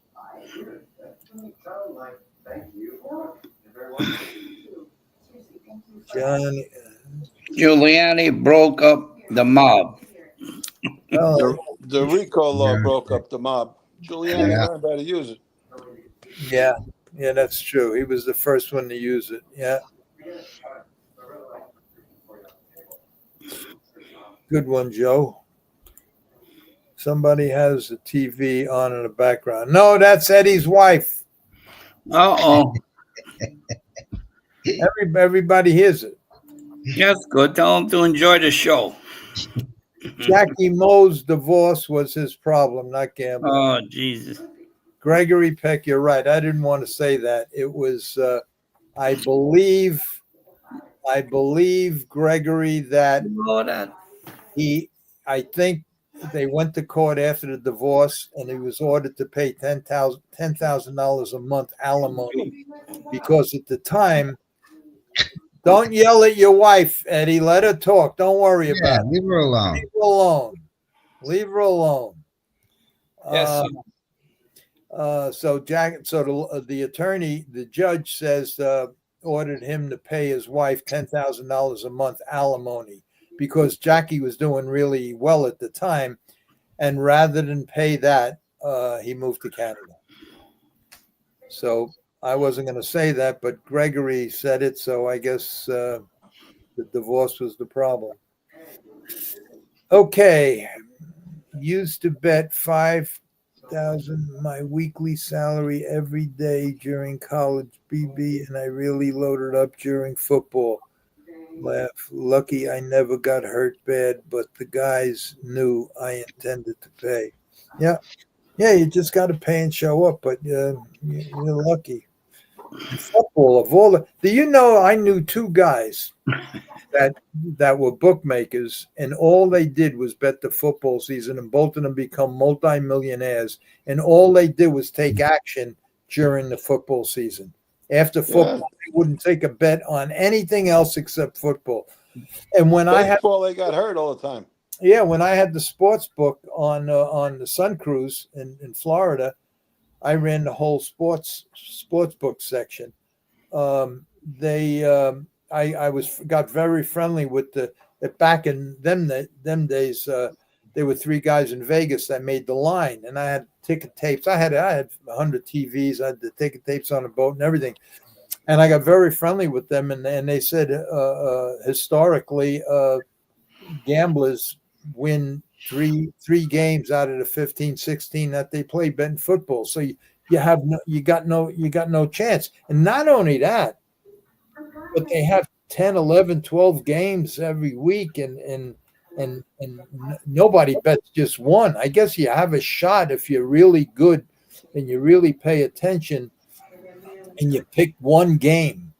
But nobody got to be very disciplined. Yeah, nobody does that. And the only The only thing, and after it was all over and done with, after Gus got killed, the guy who owned the Sun Cruise, I had to leave, and I was friendly with the people in Vegas, and one of the handicappers there says, "Well, if you don't have an edge, like they have an edge, they know all the injuries, they know everything. Said if you don't have an edge, and you still want to gamble, but you have enough discipline only to bet one game a week, bet the underdog, find the game that's the biggest mismatch and bet the underdog." He says, and then you have a shot to win. So that's that. Gary D, can you still bet big numbers at Yonkers in the Meadowlands? I don't know, but you know what I heard? I got to ask. You know, would know. I got to ask Mike. Somebody told me that Guarino owns a piece of that fan. What do you call it? FanDuel. That thing at the Meadowlands, that he owns that he owns a piece of FanDuel. I don't know how that works. I got to find out. I'll find out Thursday. But well, he's got the sports book in the Meadowlands. Yeah, that's FanDuel. FanDuel, yeah. That he owns that. Well, he owns Meadowlands Racetrack, so he probably does have a play in it, I guess. I mean, I really don't know, but if he owns the property and he owns the track, what the hell's that got to do? That's a separate business, FanDuel, I would imagine. That's basically I guess a concession that's renting out the. Yeah, but he owns. I don't know. I don't know. It's funny. If you're a bookmaker on the street, you're a criminal. But if you're a bookmaker through the state, you're fine. Yeah, because you give them people money. That's why. Okay, here's a question. Joe G mentioned that Joe Rico didn't honor it. Oh, boy. Go ahead. Oh, boy. Yeah. Go ahead. Let me see what it says. I can't see it. Joe mentioned that Joe Rico didn't honor a deal they made pre-race, and Larry told similar stories. Is that type of collusion among drivers legal, even if the race isn't fixed? How common is it? Well, it's common courtesy that if a guy has the rail and he's a speed horse and somebody wants to leave, so without killing each other, you would say, "Hey, Joe, I like to leave in here." He says, "Let's not kill each other. Let me go and retake." So everybody did that. That was just strategic, So, but Joe had asked me in the post parade, and I like Joey. Joey's I never had a problem with him. But I bet my horse one night, and we're in the post parade, and he says, "I'm going to leave out of there, Joe." He says, "If there's a 2-hole, I'll take it, but if not, just come back." So there was a 2-hole, but he was alongside of me. I let him go, knowing I could come back. And when I went through retake, he raised his whip, which means no go. So I had to grab my horse a little bit and race him, out of the 2-hole. But it wasn't like it was a handshake deal. It was just, trying not to hurt each other in the race. Yeah, trying to fix the race or do anything wrong. In racing, it happens. It happens a lot. Sometimes, it's just common courtesy, respect. Get to the guy next to you or a couple of guys and say, "Look, this horse is not too handy in the first turn, so get around him." Right. And stuff like that. Well, you won the race, right, Joe? Yeah, I mean, I had a horse that they couldn't get around me if they wanted to, but I mean, he was just a speed horse, and he was best on the front. So I wanted to race him on the front beside my money down, and but out of respect, I don't mind letting a guy go and coming back. But it didn't work out. But sometimes even without speaking, the race will go off, and you take the lead, and somebody from the outside leaves. And if you want to cut the mile, when that guy reaches you during the race, you look over and says, "I'll let you go, but I'm coming back." And if he says, "Okay," then that happened with me. That happened with me and Regine one time. He got the rail with a 3-legged pacer named the Milkman, and I got a horse named Oval Master. I got the 5-hole. So I get to him right in the first turn, and he looks at me and he says, "Go ahead, but I'm coming right back." So I didn't pay no attention to him because I wanted to race on the front end. And I'll never forget it. he yelled, "Do you hear me?" And I said, "Yeah." I started laughing, and sure, I kept my word, and he came back. But it's just common courtesy. You know, and that's what I always said. There's such a thing as professional courtesy out there on the racetrack, and there has to be. But I'll tell you, and I mentioned this once before. I was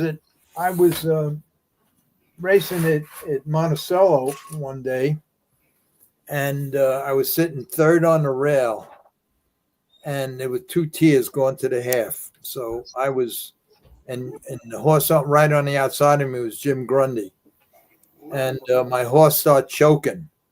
Yeah, that was a shame. Jeez. And I says, Jimmy, I says, you got to let me out. I'm in trouble here. You could hear the horse wheezing. He was choking down. And I thought he might have swallowed his tongue, and he just was starting to get wobbly. And Grundy looks over. He says, "You'll be all right." Yeah. And I went another step or two. I says, "Jimmy, let me out. I'm in trouble." And he says, "Stay, you'll be fine." And right then the horse went down. fell, and he fell down. He broke his neck. He died. So professional courtesy during situations like that, I believe in that. But like Michael LeChance says, once you're out there, you know, you're on your own. You're on your own. But I'm sure that if there was an emergency, that every driver would Of do course. how to do to fix that. In Can fact, I tell a quick story? Yeah. I was driving a horse in Freehold, and I forget the name of the horse. I wish I would have remembered it. It was raining, and the handholds were set a little too far back, and she was pulling my guts out. And the same thing, I was trying to get out. Nobody would let me out, and they kept yelling, "Stay there, stay there." Now, I'm literally climbing over the horse in front of me. The guy, I don't know who the driver was hitting his helmet against the horse's face to get him off of him. That's how much climbing over. I really thought I was going down, and I was taking the field with me. Coming around the last turn, the rail opens up. I shoot up the rail. I won the race, paid $143. How? I mean, God was with me because I was going down and I was taking people down with me. But thank God the rail opened up, shot through, and it was raining, so they didn't take a picture in the winner's circle. So I couldn't get the picture, and I don't remember the horse. Guy asked me if I wanted to drive the horse. I just got my A license. I says, "What do you want? You know, why me?" I says, "There's a lot of top drivers here." He says, "Well, you're just starting out. Looks like, you know, you just got off your P license. I figured you'd give me a best shot." And that was it. You know what amazes me? That they didn't get rid of the hub rail so many years before. ago. Yeah. I mean, that's just like, I think about that. I mean, we didn't even think of it. But when you think of it now, you say, how stupid were we to put a freaking wooden rail around the whole track? Yeah. You know what? I think it was Greg that told me, that mentioned this. I talked to him on the phone, and he said something that was very good. First of all, if there was no hub rail when my horse went down and broke his neck when Grundy wouldn't let me out, that never would have happened. I could have just happened in the pylons and the horse. In the infield. But what Gregory said was, it kind of made sense to me, is that every track should have at least 2 or 3 passing lanes. He wants to open it up. In other words, when you hit the head of the stretch, make 2 or 3 or 4 passing lanes, so everybody at that point has a shot. Nobody gets locked in. That would be too confusing and complicated. Yeah. You know, we'll be running into each other.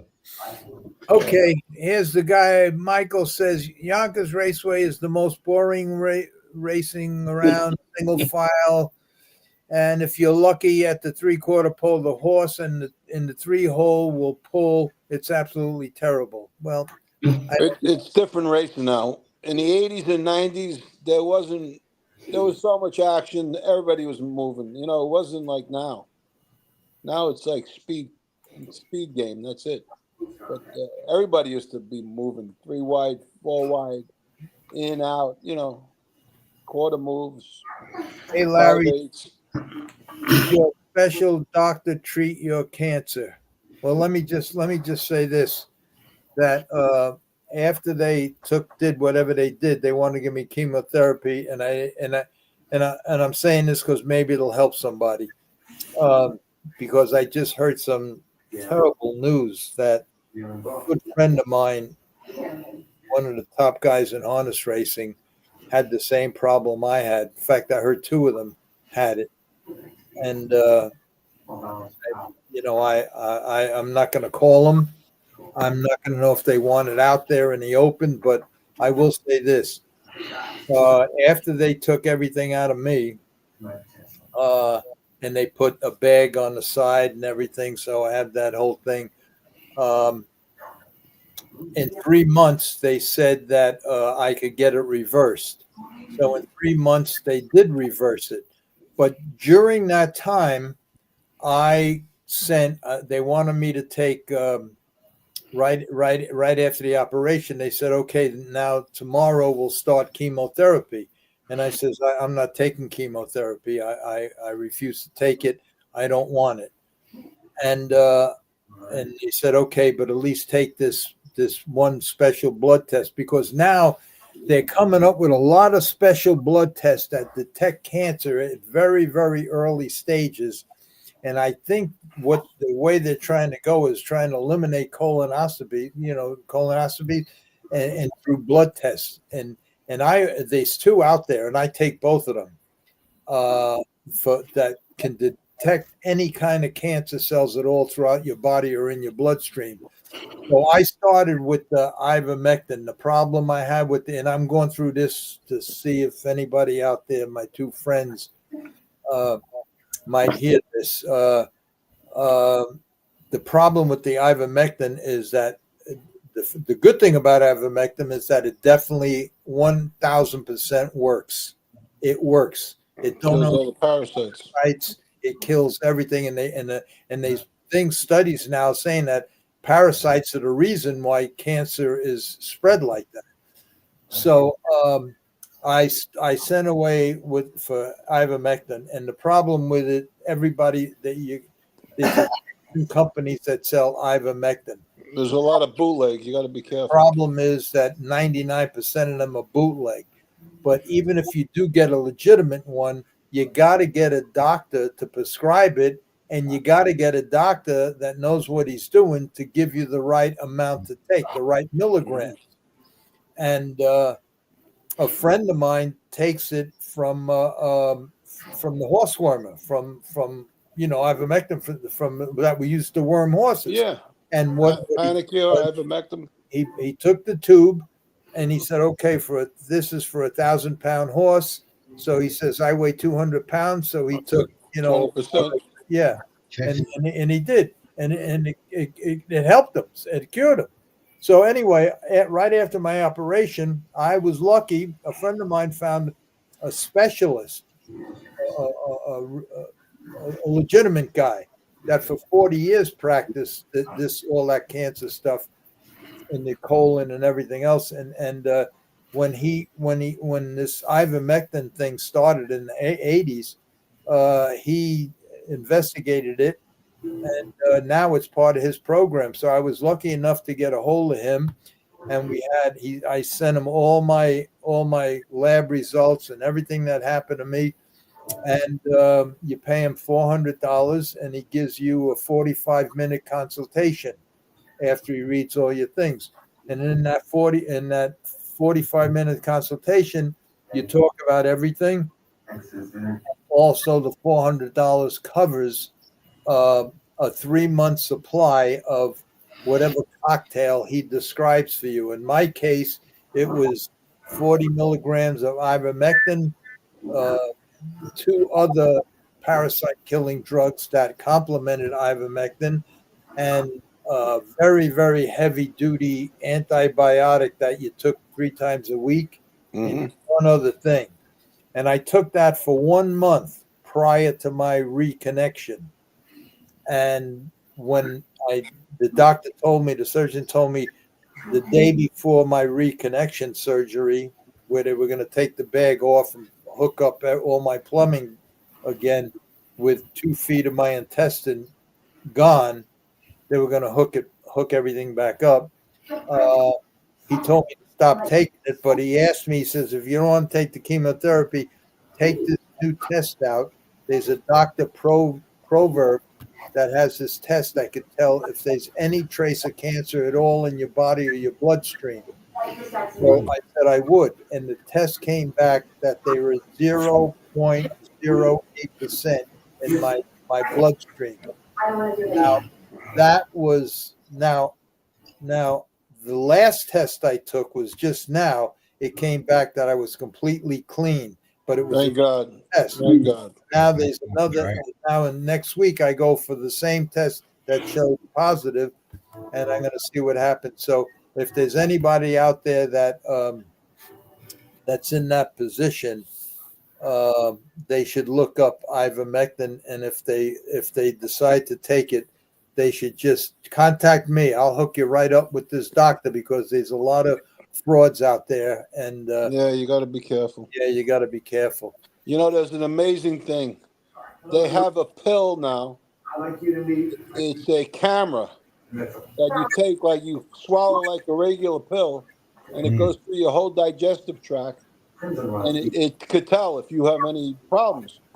The pill records it, and a doctor gives it to you, and then at the end of its vacation going through your system, they get a reading of what they found. Pretty amazing. My father took that. There's another one. These lives have gotten 10 times better with your guest. Larry, all you guys do a great job. That's nice, Pat. Very nice. That was a nice compliment for everybody. Thank you. Thank you. That is very nice. We're just a bunch of street guys that've been through it all. Yeah. Telling the truth.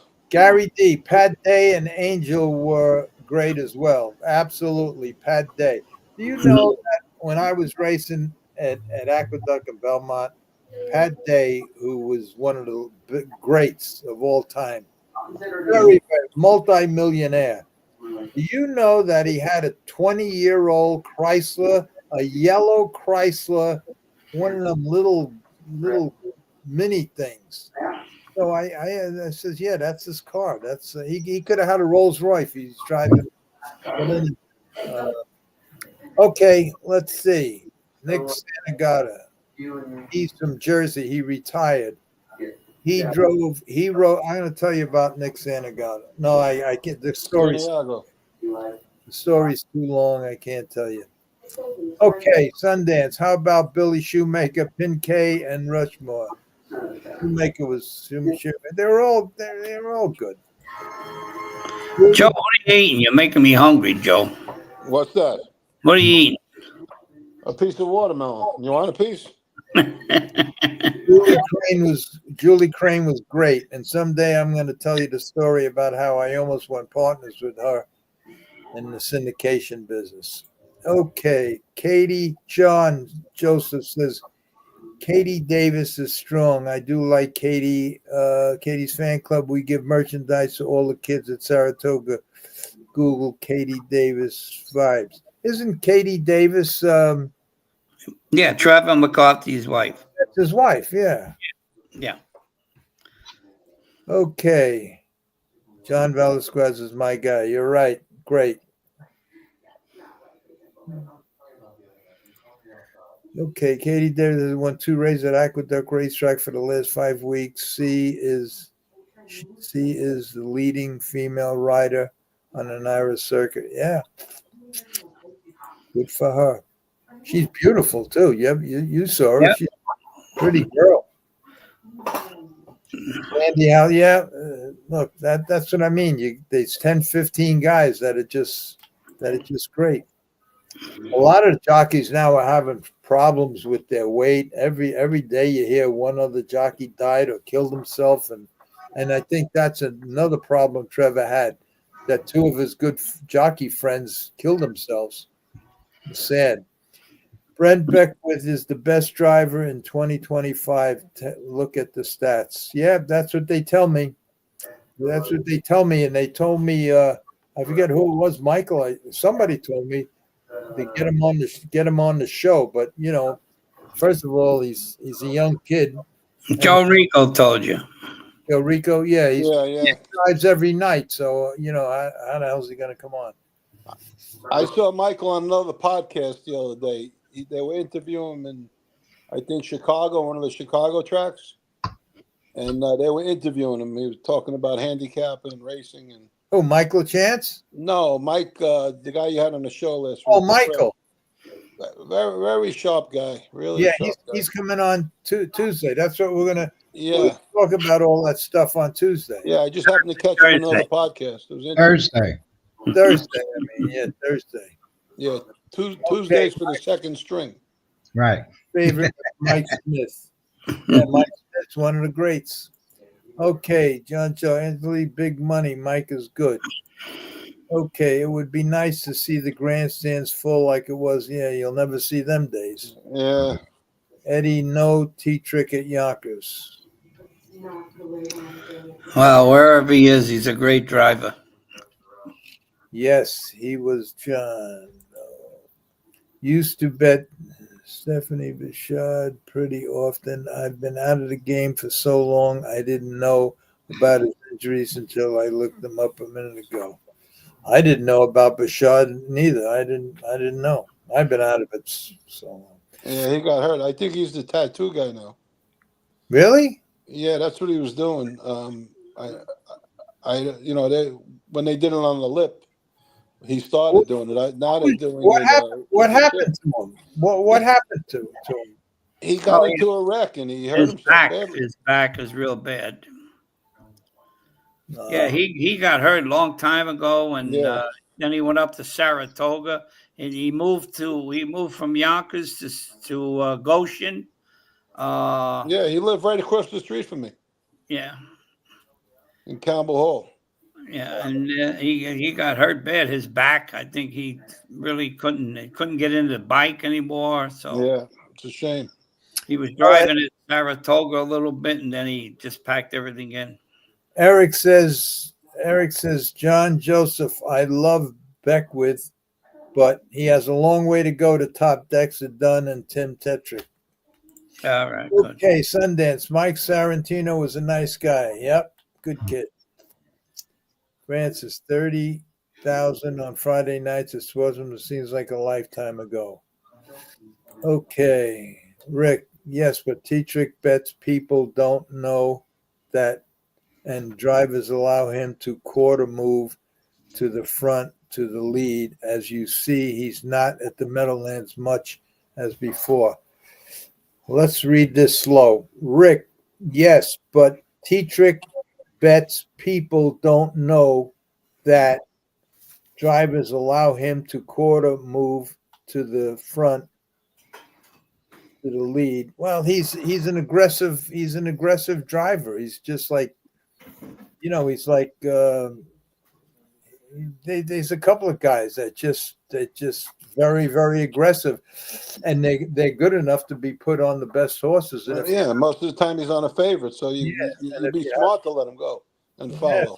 If you have the best horse, why not? And to be that good, you have to have a good sense of pace, and you also in every race. So people don't want to park you because revenge is sweet, and he's in every race that you're going to ever be in. So, that's where if he's going to be on a favorite, why park him, or why not give him a hole and follow him? It's strategy involved too. I mean, I'm sure he wouldn't be making these 8-pole moves or quarter pole moves with a 20-1 shot. He's, okay. Let's see. Unger was brilliant, but seems like he was a shitty person overall. Hardy Unger. Oh, jeez. No, not Hardy Unger. He's talking about Stewie Unger. Oh, Stewie. All right. He was Well, ever since he was 12, 13 years old, he was like 15. He was everybody wanted to be with him, and you just develop an attitude, and then when you start with the money, the gambling, and everything else, I mean, he's tough. I seen him lose hundreds of thousands of dollars on the weekend right in my trailer in Monticello. He's nuts. He was nuts when it came to that stuff, but everybody let him go because he just was a tremendous earner. In the meantime, he died in a hotel with $80 in his pocket.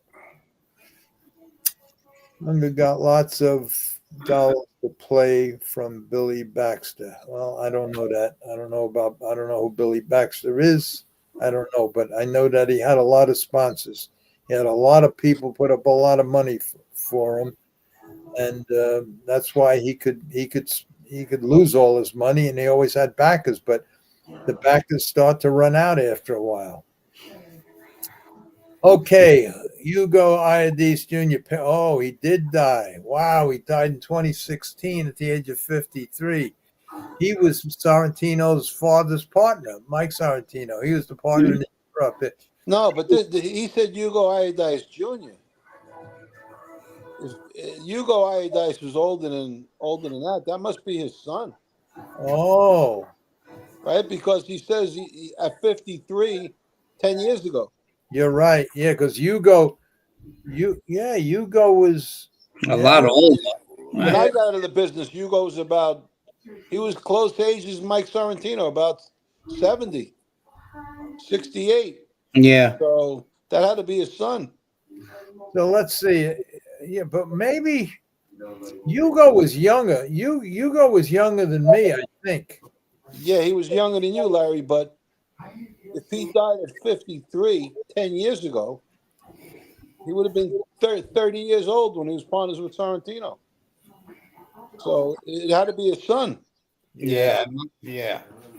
You know? No, Hugo was old when we were. And it says junior, so that's a shame.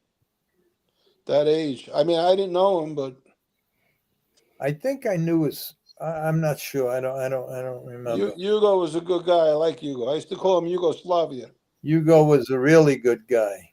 Yeah. Okay, what's this? Corey Island Manor. What's that mean? Corey Island Manor. I don't know. Okay, Pat. He was very lucky. Spilatro didn't take him out for bringing a gun to his home. Very few could walk away from that. Well, that was the reason why he got the beating, because he says that because I mentioned that to Frank. I says, why? The guy weighed 80 pounds. He was 5 feet tall, weighed 80 pounds. Why did he have to? He says because he had a gun in his waistband, and when he went to his house, it wasn't because of the money, but he beat him pretty bad. And Stewie had 80 pounds. I mean, he was terrible. But that's what Frank told me. I didn't ask Spilatro that, but Frank told me that. But you're right. It's because he brought a gun. Oh, who was that guy anyway? Pat.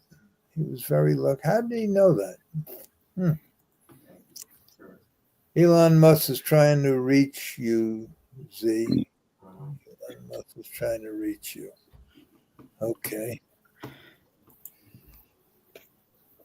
I wish I had money. I'd buy a Tesla, and then I'd sit right upstairs, right where I am now. The car be parked right outside that window, and TV is still loud. It's not even on. They probably wrote that an hour ago. I'd have a high-powered BB gun. BB gun, shotgun. Nah, I wouldn't have a shotgun. Yeah. No, I don't want to kill anybody. You don't have to kill them. Yeah, just chop their leg off. That's all. No, you don't want to do that. Blow their knee off. Easy now. Yeah, that's a shame what they're doing to that guy. Right? Yeah. Ridiculous. Let's see. Distraction, Jeffrey B. Okay.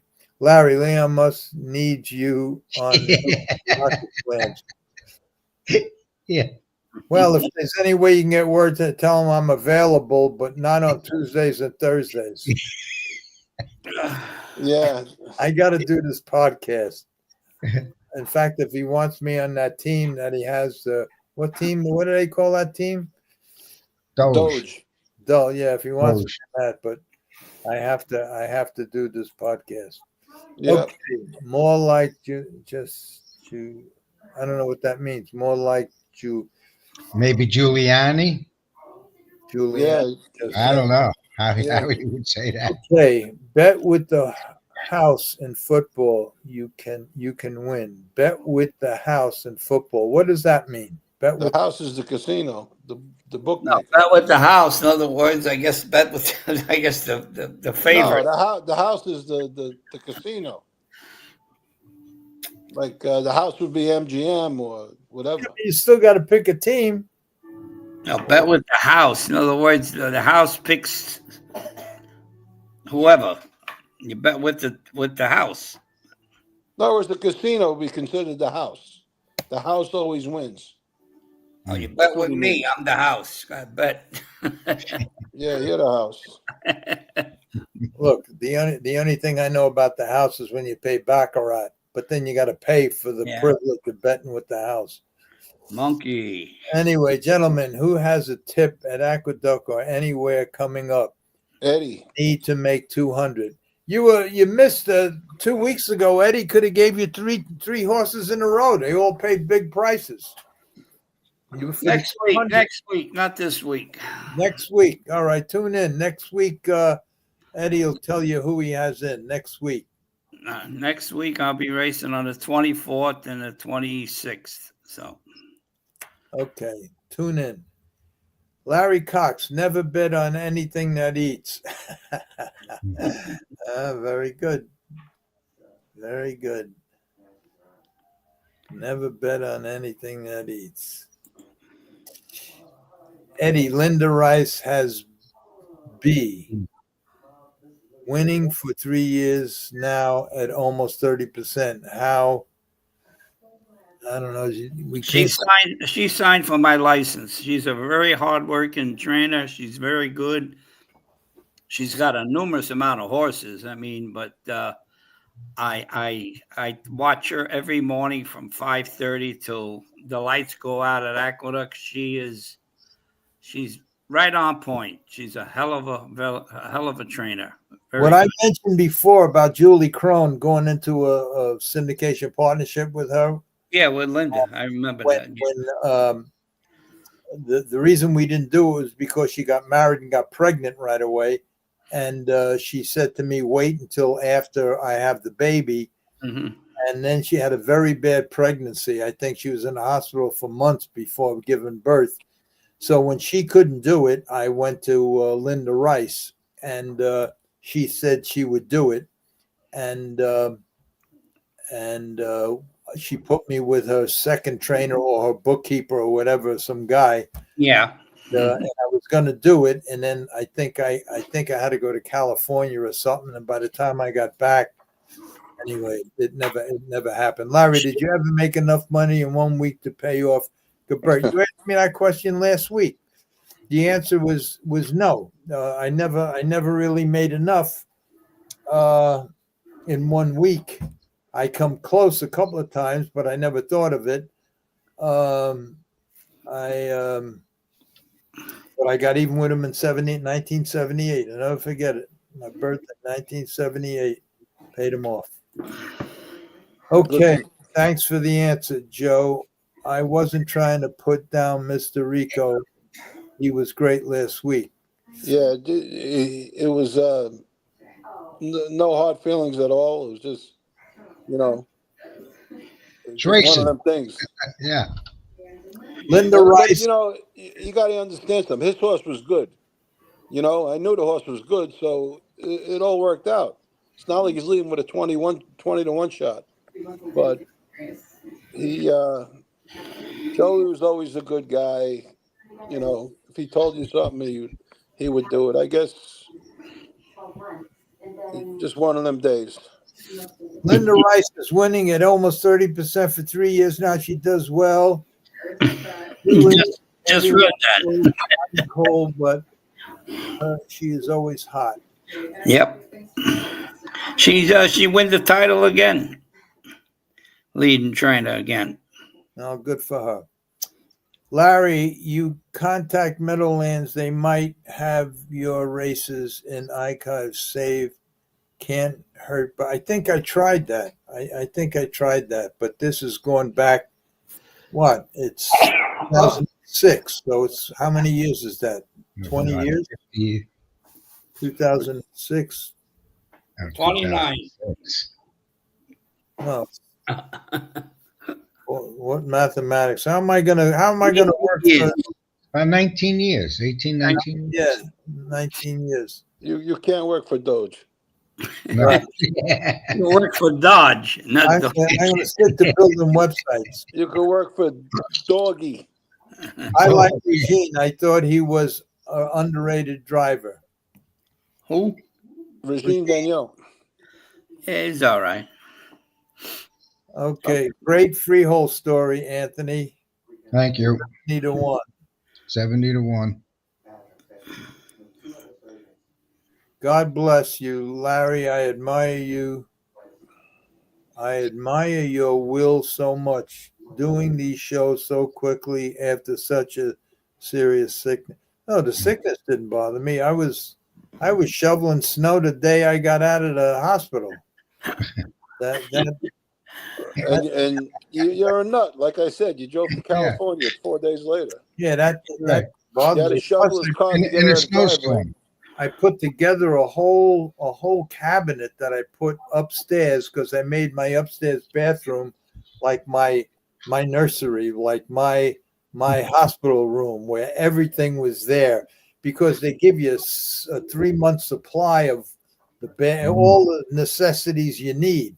So I put together that whole thing. I dragged it up the steps, and so none of that stuff ever bothered me. I had a good head. It did, none of that stuff bothered me.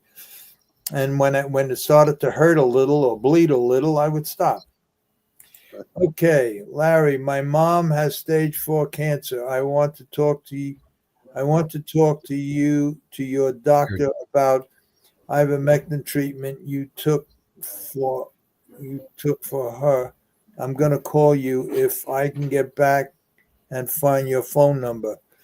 My phone number is 201-400-3485. Rick Sam, get a pen.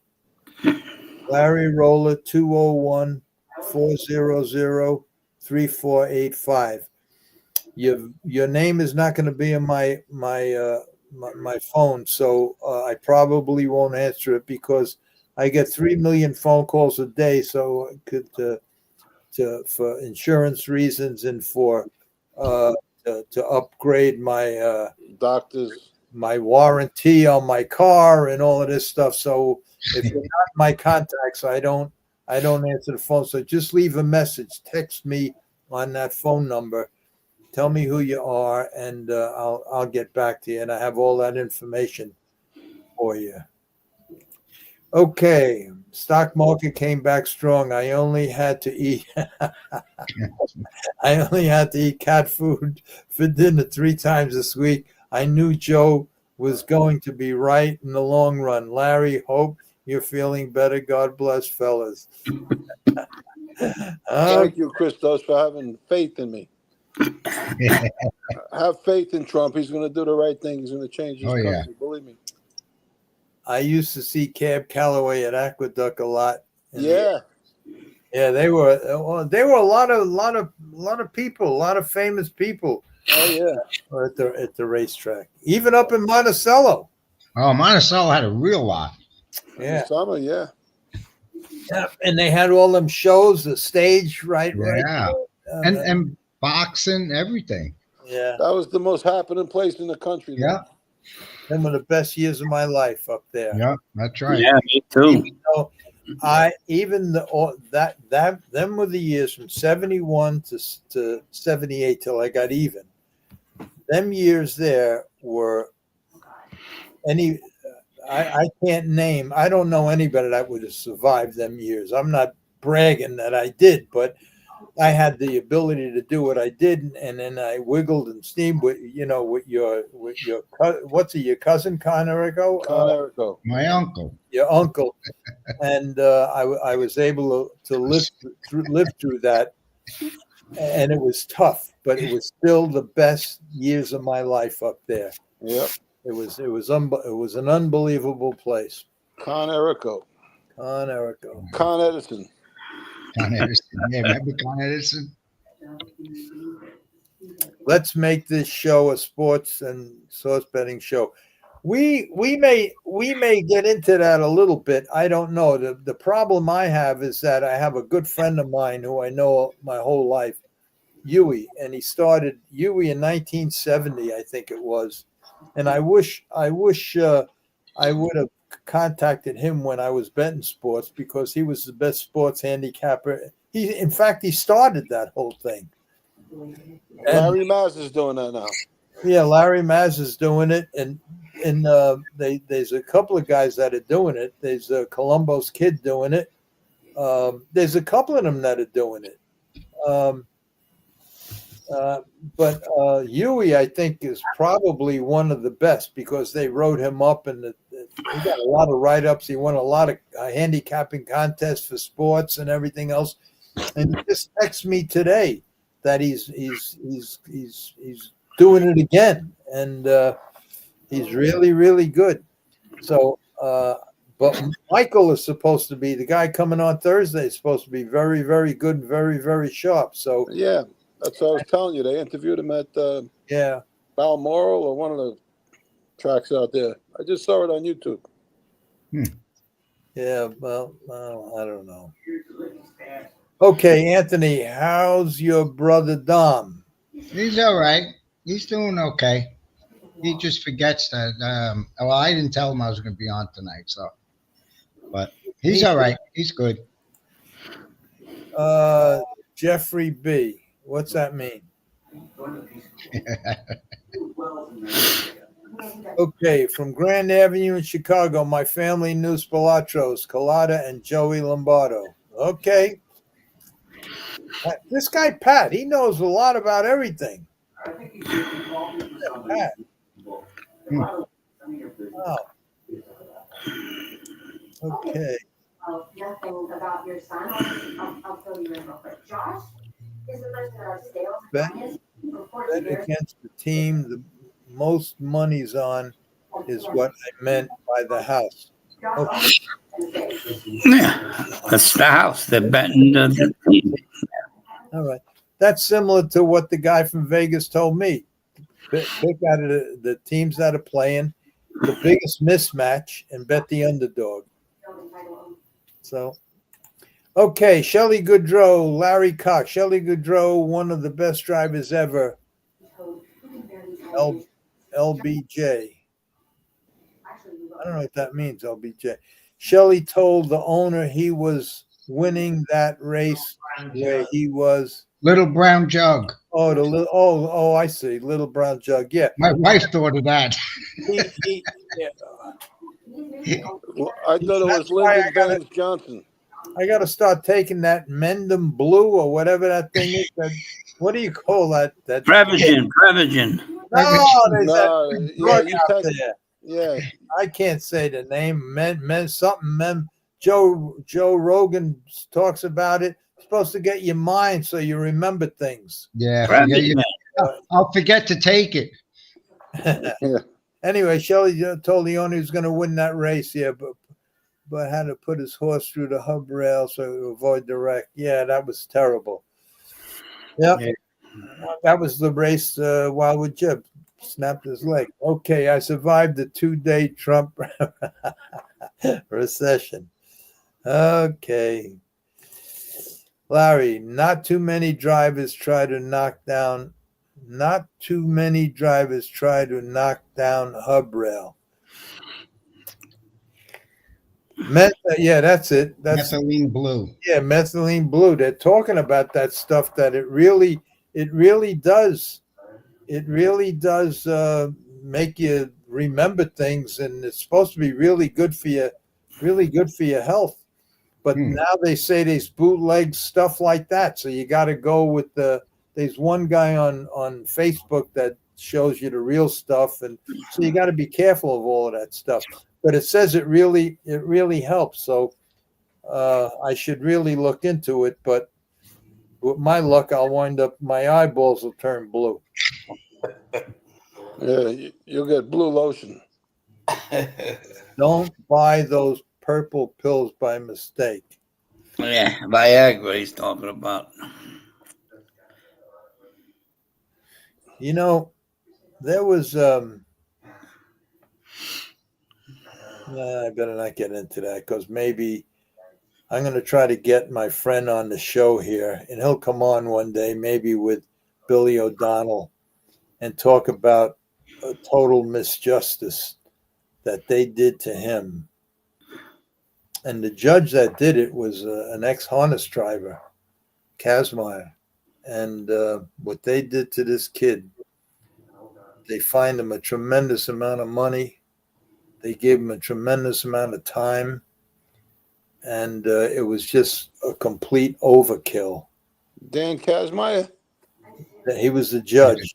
He was on one of the shows. I forgot what podcast you had him on. He was one of the guys talking. There was like seven people on. Yes. He was on, but he was on because I just played the film of Freddie Hudson's show where Kazmaier was on. Right. But he was the judge that handed down this sentence to my friend, and I'm not going to say his name because maybe he'll be on. And I watched the race. I saw the race, and what happened, and he probably did deserve some kind of suspension or something. But it was like getting caught stealing a pack of gum and being sent to jail for 10 years and fined $5,000-$10,000. You think the horseman would have a little more common sense? Well, you know, that's it. You have to. Well, I won't go into it because we're going to probably, if he ever comes on, we'll get into it. We'll get into it with him. And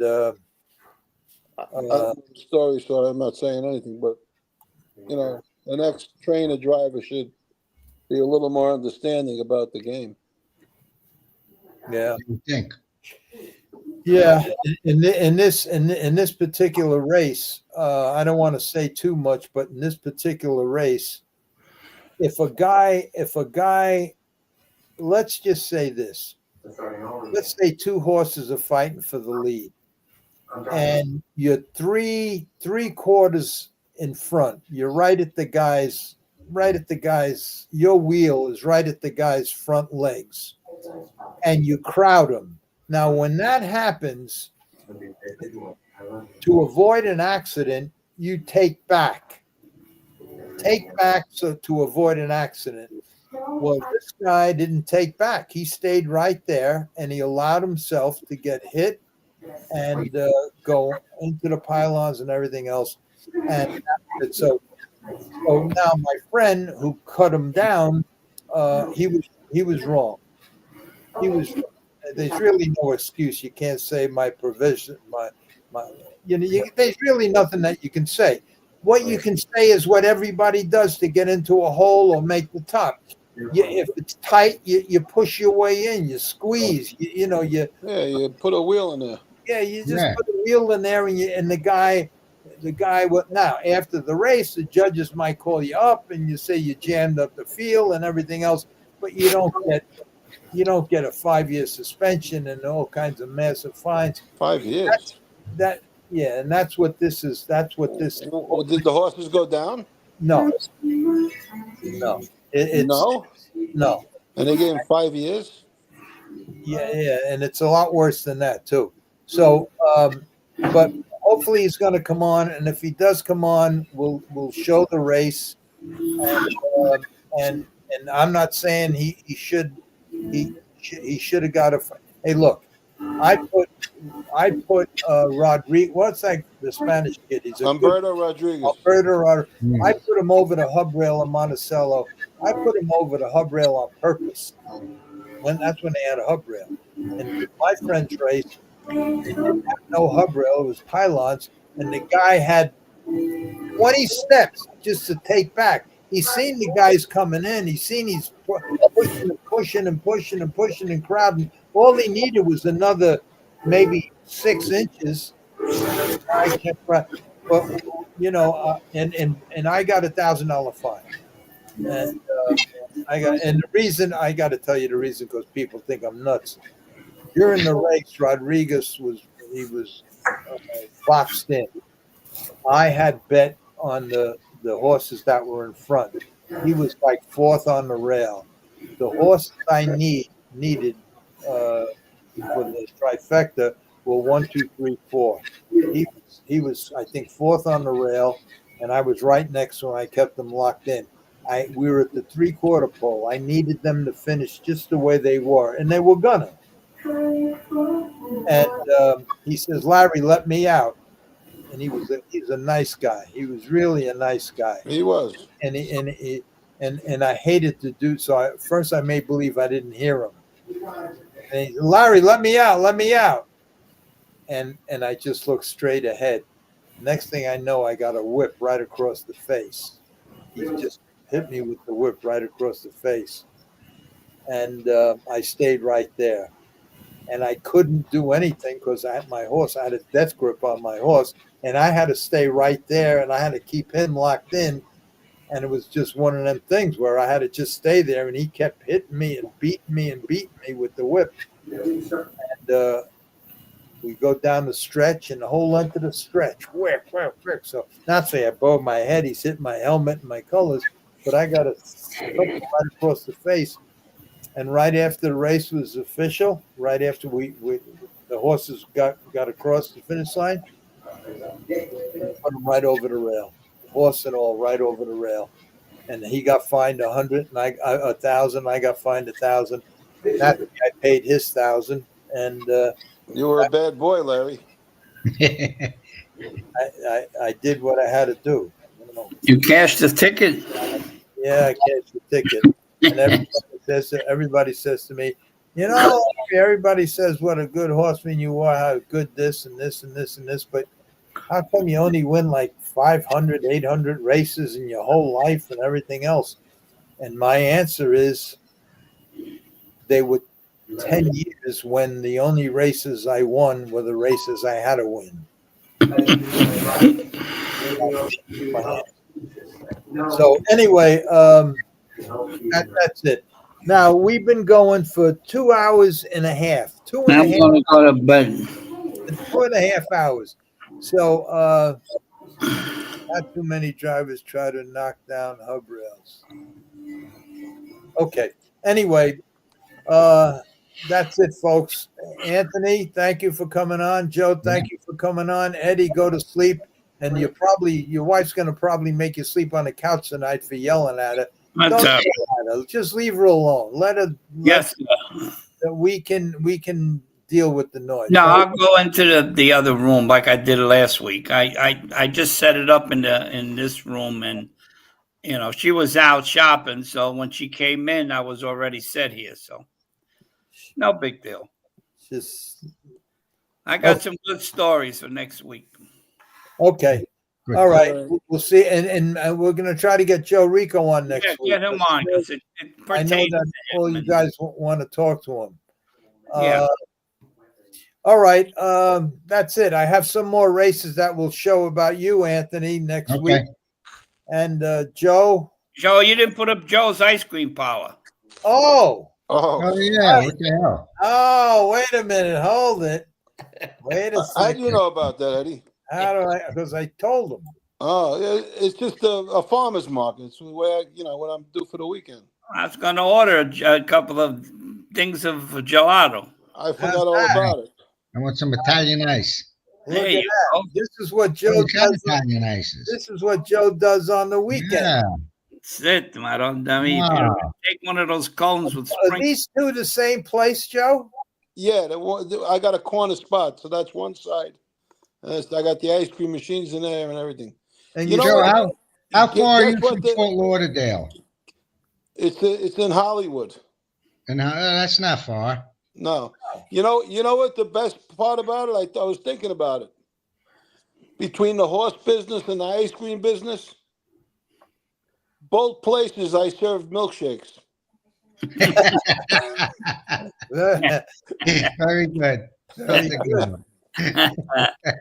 With applesauce. You run this whole place by yourself? Yeah, my father was helping me until he, he would come in and help me. But I've been doing it on my own. So you make these banana splits and I make all of that stuff. Yeah.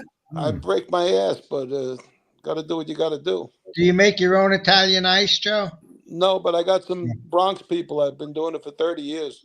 Okay. And it's authentic. It's not the garbage you buy at Restaurant Depot. Yeah. It's really good. Yeah. Yeah, the best lemon ice I ever tasted was up in Corona. Lemon ice. Yeah, Lemon King. Corona, Lemon King.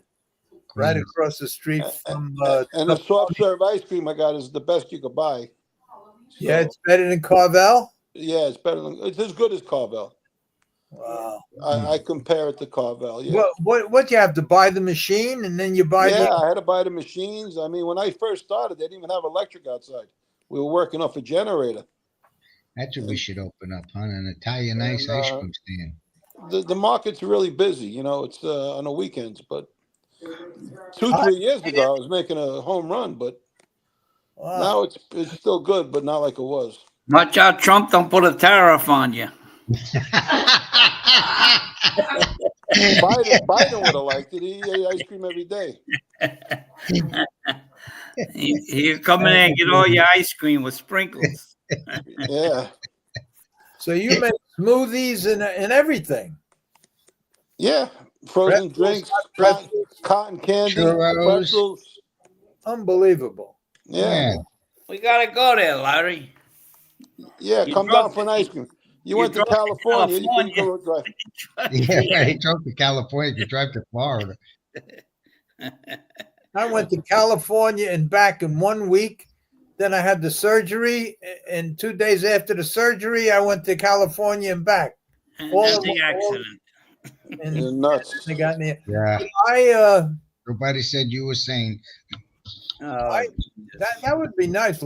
Just lemon ice. There's a bakery over here on Ridge Road that sells lemon ice. The lines are like around the block for lemon ice. That's good. So you get it stuff from the Bronx, Joe? The people they're in Florida, but they're guys from the Bronx that did the business in the Bronx, and now they opened up in Florida. They're here like 30 years. I hooked up with them like 10, 12 years ago. They're not near you, are they? Not too far. No problem. No envelopes, no problem with them. Right? No envelopes. Okay. No. All right. Well, that looks pretty good. It looks like a pretty good setup. Yeah. Wow. I got like 4 freezers. I got 2 ice cream machines. I got what about the candy machines? You said you were going to open up one in Pompano or something. I did, but the problem is I just started April 1st. I was supposed to open up March 1st. And then my father had to go get knee surgery and all of this stuff, so I postponed it to April 1st. And now he got into the car accident, so I'm open since April 1st. I work 3 days there. I can't get nobody to work. It's hard. So we'll see. All right. All right. All right. So. All right, guys. I'm gonna go. Go to bed. Have a happy Easter, everybody. Yeah. Happy Easter, you everybody. too, Eddie. The families. Yeah, happy Easter. Most important day ever. Yeah. All right. Good night, everybody. And Larry. Anthony, Larry, Eddie. Yep. Happy Easter. Happy Easter. And, All right. Take care, my friend. I'm going to go out with my my song. So. Here we go. So I got to go to the bathroom. So. Go ahead. Go. I'll see you all next week. I'll talk. All right. All right. Good night. Good night, Anthony. Good night.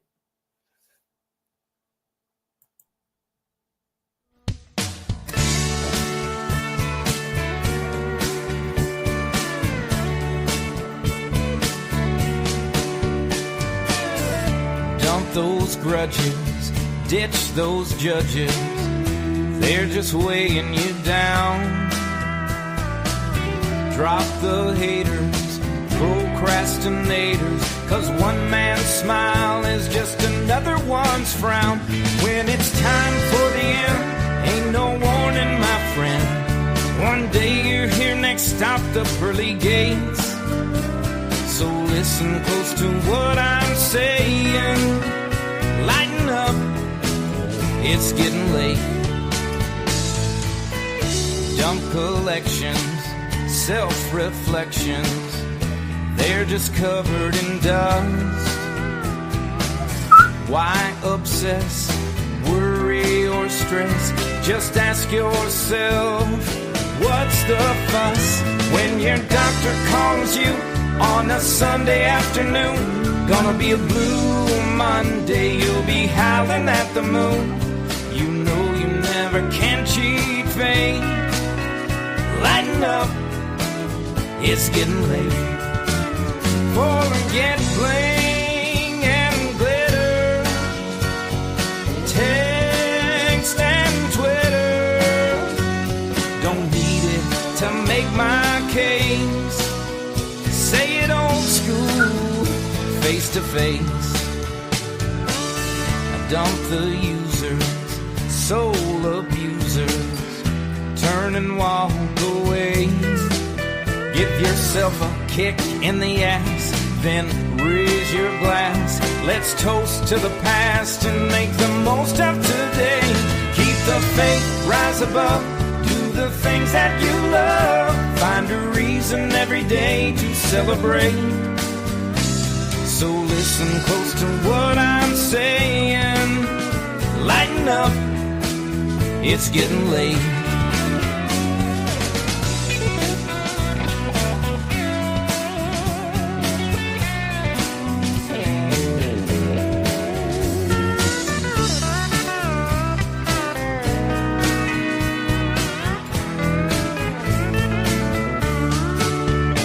Live it well, have a blast. Live it full, life goes fast. You're carrying around too much dead weight. All the simple things are all that matter. Lighten up, it's getting late. Oh, what the hell? IGL. Oh, lighten up, it's getting late.